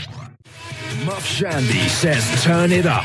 Earplugs are gay. Earplugs are gay. Hear what I say now. Earplugs are gay. Get them out the way now. Feel the need to make them bleed. My brain needs noise to speak. Mother. The new single by Muff Shandy. Earplugs are gay. But what I was going to go on about, what I was actually going to say is, I don't know if I can say the word twat, No, you can't. but when I was a kid and I first went to senior school, I started to learn all these swear words that I didn't know. Of course you can say the word twat. Right. You're not meant to. I started learning all these swear words, and I went home and I started using the word twat. I just thought it was a slightly stronger version of twit. Yeah, yeah. Just it's a bit tougher for some reason. Yeah. And so I used to go around saying that, and I'd go, my sister would say, "Stop ruining my Lego," and I go, "You twat." Yeah. And make your bed, Steve. No, you twat. I'd say to my mum, right? And I didn't realise what it meant. Right. And my dad, right? He didn't really know much about swear words, so he started using it as well. He started going, "Oh, you twat, Steve." And, do you want to clean the bath? No, you twat. And we just started using it all the time, right? Yeah. So then at school, Mark Johnson told me what it meant. Yeah. Right? Obviously, I'm stunned. I'm thinking I can't go around calling my mum a twat. Yeah. So I didn't. I just stopped using it. Yeah. Like that. Just stopped using it. But I didn't have the guts to tell my dad what it meant. Oh, no. So he carries on using it, and into this day, we were driving along. He'll say to my mum, "Elaine, watch where you're going, you twat, you great big twat." And I just want to say to him, "Dad, don't say that to my mum, because she knows. Oh, she knows what it means." Oh, no, But really? She's not going to say to him, Oh, God. "Ron, would you stop saying that word?" Because Yeah. Same thing happened to me. My dad still says fouch. does he? Yeah. Oh, Felchin, talking of that, right? It's Doris Stokes. Yeah. She's got this huge 4 sailors Four and a big sailors. bucket and like a weight and warm jets and hurricane. So they haven't actually told you it's your last show? No, It's not official. Well, they wouldn't, would they? They'd be mad to. Yeah. They usually tell you, sort of, when you come off, they go, "That was your last show." I mean, See, I'm annoyed because if I'd known it was the last show, I'd have, led on something special. what, a buffet? Yeah, we could have a nice little buffet, invite round all the listeners, Yeah. into the building. Yeah. Could have probably squeezed them in the studio, in fact. I'd have thought so. Yeah. Got them all in, I could have put on something nice, probably like a ball gown or something We could special. have prepared the show. We could have... No, that was never going to happen. Stupid. Rome, do the jerk. Good advice. Yeah. See, not all rock and roll's just like bland nonsense. When in Rome, do the jerk. Shall I give it away? As it's the last show? Man alive. Yeah? What Shall a way. What a way to go out. Yeah. Giving away the autobiography of Doris Stokes. Voices in my ear. Incredible. Lovely. A paperback from what, 1972? I think so. I remember Doris Stokes was the medium, an elderly lady about sort of 60, and she filled stadiums in the 70s and 80s. And the point was you went along, bereaved people basically paid a lot of money to speak to their dead loved ones. And don't forget there, Doris Stokes, the whore, because you can't libel the dead. You cannot libel the dead. Doris is gone. We're going to say what we want. Yeah, so that's gonna... Apparently, she wasn't even very good. No. No, you'd pay your money, and she just used to lie there, nothing. You didn't even get a bit of a sort of contact with your elderly father, Pig. Yeah. She's helped to solve murder cases. She's filled the Sydney Opera House 3 nights in a row. Once she even had to convince a man he was dead. Brilliant. So, be thinking of a prize for that. I mean, you know, the phone line's 01715802000. Might be your last chance to give us a call. But you could win Doris Stokes' Voices in My Ear, the autobiography of a medium. Brilliant. By Linda Deardsley. You've really thought this through, haven't you? How does that work? Show? How does that work? Beautiful. We're going to give away that grubby old tatty copy of Doris Stokes' autobiography. Man alive, we're really going out with a bang, Gervais. Okay, let's give some more stuff away. We might as well let's give some of the good stuff out of the library away, the stuff we are not nicking. Let's just give away the XFM library. We'll go and get some stuff then, because I want some of it, and then we'll give the rest away. They could call in anyone they like. All right. Yeah? Just for the of it. Just for the of it. Just for the under of it. Just for the go on all the way, dirty boy. Just for the of it. Just for the of it. Just for the under of it. Just for the that's wonderful. Just for the taste of it. Diet Coke. Idea there. What? You played Nirvana, so I went in the library. Bloom. I've got a load of Nirvana stuff. Yeah. I've got Bleach, the Unplugged album, Insecticide. It is like someone reading French, isn't it? You don't know anything about it, do you? You don't know what you're doing. You don't know how important Nirvana were. You don't care. You don't know how to pronounce it. That's fantastic. From the muddy banks of the Wishka, whatever that means. What's that? Hormoning? Yeah. Never heard of it. And obviously, never mind. Copy Baini. I'll tell you something, Gervais. He's dead. I thought to myself, you've got Nirvana there. A lot of people have already got those. Yeah. What they haven't got A lot of people have. is this signed copy of Nevermind. You can't give that away. No, look, I'm reading on the inside sleeve, Chris Novoselic, Jesus. David Grohl, and Kurt Cobain signed that. Yeah. And I didn't get that from the library, that's from upstairs in the office. Yeah. Well, that is obviously someone's personal copy, probably the boss's, so you can't give that away. Well, Gervais, I think the time for morals has long since gone. No, don't. Give all the rest away, because that's... Oh, come on. No, you can't give that away. That is someone's prized possession. I guarantee there's somebody out there that would put aside those moral questions and accept this. What, you mean you're going to ask people, do you think you should have it? Yeah, 01715802000, do you think you should have it? Even though it's someone's prized possession. Mind you, so is this radio station. There's a fax here. If there was one man I would like to be stuck in the Stena stairlift with, it would be Steve.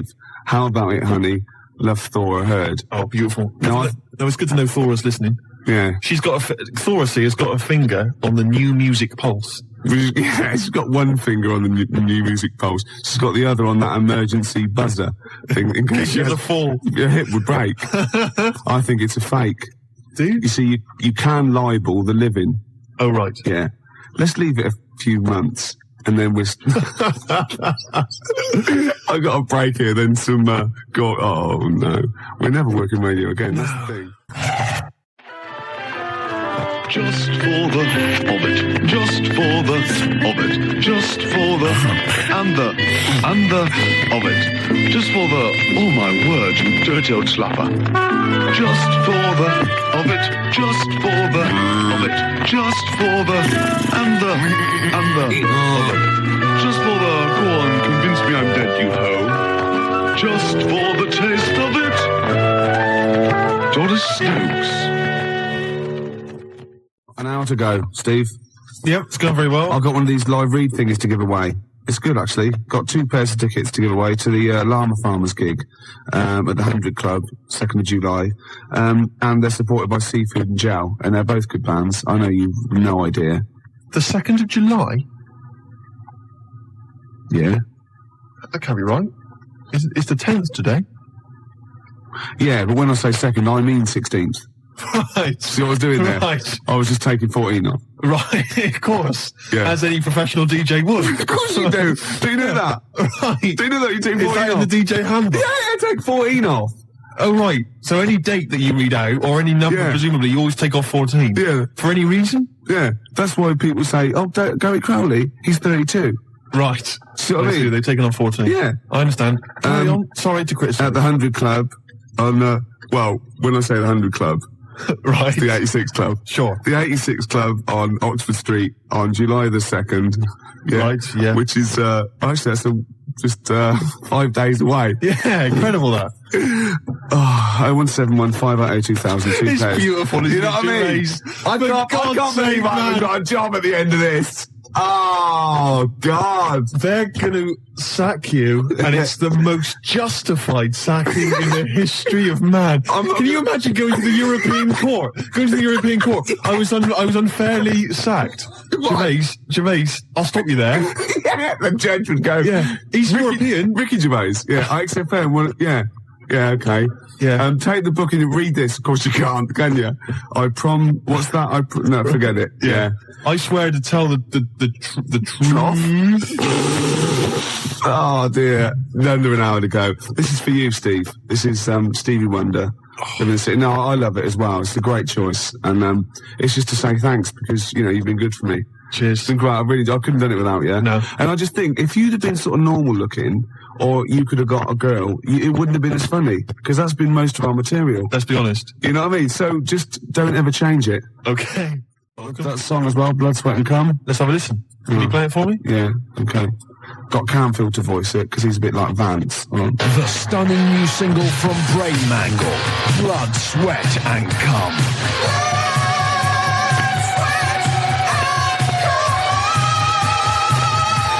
Blood, Sweat and Cum by Brain Mangle. Out now. It's a change of career, isn't it? Be beautiful. Do you know what I mean? That'd be great. Keep the profile up. You'd be something for you in it, I reckon. Oh, really? Well, I don't know. Drummer? Well, a lot of those heavy metal videos have people sort of, kind of ugly creatures. I was going to say, like Metallica, they have like things that sort of like morph into you. Exactly. That'd be amazing, wouldn't it? That'd be great. I could see myself. That's a new career opening up for me. Oh God! That'd be amazing. I'd be like horror films. He'd be like the special effect that isn't a special effect. I know, but they'd save so much money. You wouldn't need like computerized morphing stuff. You wouldn't need like makeup, prosthetic makeup. Oh, that'd be amazing. I could become a star of zombie films. Oh God! Do you know what I mean? Seriously. But we'll do the heavy rock thing first, yeah? All right. So anyone out there, any rap company, I'll do Earplugs Are Gay or Blood, Sweat and Cum. Just work down a verse, right? And Steve's in the video. Yeah. We're laughing. Hello. Thanks for the card. Oh, you got it then. How old am I then? 37. Yeah, I know. 37. Yeah, soon be 40. Yeah, all right. You're cracking up the hill then, boy. Always begins at 40. Yeah? Yeah. What happened when you were 40 then? I started going out with Joan Johnson after I've been locked in for 20 odd years. Well, thank God she was the youngest. Eh? Why? The last one. Who knows what the next one would have been. Well. Been catastrophic. No, go on, keep going. Catastrophic. One more go. Catastrophic. You haven't got your teeth in, have you? No. Oh, you filthy Animal. Oh, you haven't got your just teeth eating in. my dinner. You're eating your dinner with no teeth. No, I took it. I've eaten my dinner. Oh, that is disgusting. So why did you take your teeth out for We then? have to wash them. There's nobody here. Only your father and he ain't anybody. Oh. Do you still crimp the pastry with your false teeth? Because that is disgusting. Oh, no. Darth Vader. It's like Darth Vader. You are disgusting, Rick. Oh, God, I can't believe you haven't got your teeth in. Well, it's difficult to say catastrophic. Oh, God. Well, let me hear you say it. Catastrophic. That's it. Yeah. That's what I meant. Yeah, I know. Right, all right then, I better go now. Right. Right, see you later. Cheerio. Bye. Best ever Ricky Gervais show. Almost certainly. Almost. That was for Becky, who's having her wisdom teeth out tomorrow. Don't envy her. Oh, no. No, do you know what they do? What they do is, right, they tie you down and like, you look like Harold, and no, it's fine. They've got anaesthetic these days and everything. Apparently so. Not in Bristol though. Not in the West Country, no. They still tie it to a door. Well, to be honest, if you've got dodgy wisdom teeth, you're a witch. It's as simple as that. It's as simple as that, Gervais. You know, they wheel you out to the ducking stool, bob. Yeah. He still works there, does he? He does, yeah. With his two brothers, also on. called Bob. I know. Get on with it, get on you with know. And this is a different Becky and Laura. They wondered if I showed you those nice pictures they sent through. Oh, what were they of the apes? The apes. Yeah, you didn't laugh, did you? Brilliant. Well, that's you, Steve. Ha, ha, ha. I got facts here from Bernard. He says, I'm a regular listener and I want to know, why is Ricky being taken off the air? Bernard, if you don't know the answer to that, you're not a regular listener. Which is a shame because we've had a few other faxes and stuff. I had a letter. This is the first letter I've had for years. It says, we love Steve. We pledge our alliance to all forces amphibian or insectile, and we worship the grand fish monster. So I'm getting kind of positive mail like that, and it's too late. It's too late in the day. That is positive. That's a lovely letter. A lot of people, you know, most people would like, you know, to be called the fish monster. Yeah. Oh, that's Believe fantastic. me, that is a sign of affection. Yeah. Michael Schumacher's won the British Grand Prix in a very confusing finish. Matt, can I stop you there? Have you got any, like, fun stories? Yeah, Matt, haven't you got any sort of, like, Two Ronnies style news stories? No, there's no fun. It's news, there's no fun. No, you know, Two Ronnies style, like, you know, a man with a meat cleaver has been terrorising nudist colonies. Inspector Wilson of Scotland Yard has had a tip-off, but he expects to be on duty tomorrow. Or like Scotland Yard had all its toilets stolen, police have nothing to go on. That's what we want. That's what everyone's after. Oh, right. No, nothing as interesting as that. Okay, go on. Right, carry on. Carry on as you are, sorry. Okay, right. News with nothing really silly. I'm Matt Johnson. That was good. That was good. It's all right. Yeah, you want stuff like, you know, a lorry load of wigs has crashed on the M4. Police are combing the area. That's what you're after. You're in news. Can you libel the dead? I'd rather steer clear of any controversial comments, if you don't mind. Okay. No, I didn't mean you. I didn't expect you to. I don't think you can, but I'm not sure. What do you think of Doris Stokes? I think she was a very talented lady who brought joy to a lot of people. That's fantastic. So you don't think she's a prostitute? Absolutely not. Steve? Yeah. You know we gave away those CDs. Hey, great giveaways. Just good radio, isn't it? We've got CDs to give away. Tickets and that's good radio. Do you remember who won them? What, last week? Yeah. Well, no. Right. I've got to get them back. What, are these the CDs that we took from the library? Yeah. I've got to get them back. 0171 580 2000. If you won those CDs, could you give us a call? Well, why should they bother? They're probably busy listening to them. Do you know what I mean? You can't give something away and then take it back. Yeah, I need big time. I've got to get them back. We've had a bill for the computer as well. That's mine. No, it's not yours. It is mine. It's not yours. I procured that. That is mine now. No, that technically counts as ownership. Listen, Gervais, it's not yours, all right? I've told you this before. I've explained this to you 100 times. What? All right? If you urinate on something, yeah, it is not yours. It does in the cat world. That's what cats do. That is what cats do. They go around their territory. That's theirs. They urinate on it. That computer's mine. If a cat urinates on something, right? Yeah, in its cat philosophy, it owns that. I agree. That's a sort of what do you call it? A sort of territory thing. What's the difference? You're not a cat. No, I know. You're not a cat. That's discrimination. No, you're not a cat. You can't live life by cat rules. Well, I've got loads of stuff like that. My flat's full of stuff that I've got like that. What? Yeah, I've got 2 telephone boxes. Right. I've got a cash point machine. Yeah. Glyn was furious. He was getting out money. Right. Side of a church. That's yours. Yeah. 2 BMWs. Well, I had 2. I've got 1 now. What happened? The second one, the owner caught me and he started doing the same. And because I started first, I finished first, so he finished last, so it was technically his again. Is that how it works? Yeah. If I piss on something, then that's mine. Yeah. But if someone else pisses on it, then that's theirs. Yeah. Is that how it works? Could you say urinate? This is XFM 104.9. Not yours. They are. They're not. They're my shoes. Yeah, and they're mine now. No, they're not. I can't believe. This is why I don't want to do this anymore. Why? I can't believe you. They're my shoes now. That is ownership. That counts. In the cat world? They're my shoes now, and some of the carpet is mine as well. In the cat world? Yeah, wow. You cannot live your life by the rules of the cat world. I can. What does your girlfriend What's this? Oh. Not many people can do that. Come on. You see, because I just think it's a wonderful thing. You know, the YMCA doesn't get enough publicity, good press. Yeah. And the village people did them a favour. I mean, why on earth they wrote that song? Well, You know, What, to are you serious? publicise the YMCA. I mean, who thinks, I don't know, people have done the police force, you know, they've done... Hold on, wait a minute, this is very good, but I think you mean this, that you don't know what that song was, you think that they were actually some sort of advertising for the YMCA, were you? Well, I don't know, it just seems really odd to me. Well, if I remember at the time, the YMCA complained at the time because of the connotations. It's just a PR thing for the YMCA, I imagine. It's like the one that in the Navy, yeah. You know, the sort of PR thing for the Navy. It's just bizarre. When they were dressed up as sailors and stuff. Yeah, well, whatever. Whereas usually they sort of like construction worker with a nice moustache, aren't they? Yeah. Traffic cop. Yeah. Jumpers. And, what? I don't, it's just... I'm worried about the Red Indian chief. Am I supposed to be supposed to be reading between the lines or something? I don't understand. I mean, I don't really understand. I mean this seriously. Okay, I don't right. understand what you're talking about. Okay, this is fine. Well, that's it. Obviously, there were gay connotations. It's like a gay icon record, isn't it? YMCA in the Navy. That was the point of it. What did you need? One of them dressed as Judy Garland. What? I don't understand. What was your problem with that? What?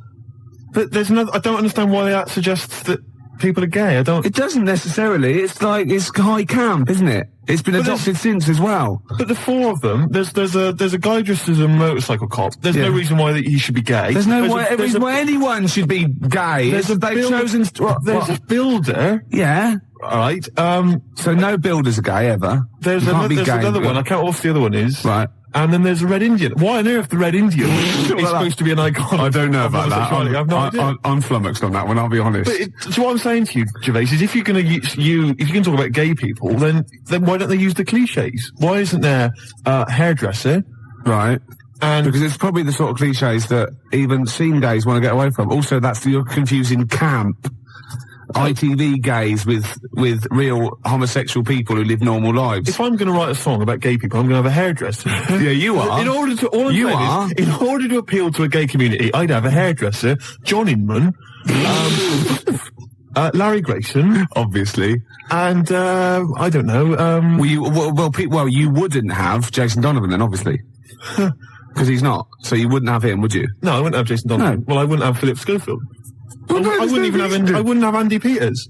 Right. I wouldn't have Andy Peters. Okay, I'm getting scared. Shut up! I would not have Andy Peters. I'm getting scared! I would not have Andy Peters! I've been watching a lot of telly over the weekend. Alright, go on. Yeah. Been fantastic. My favourite. I don't know if you were in the week. I was briefly telling Claire about it. 3, 2, 1.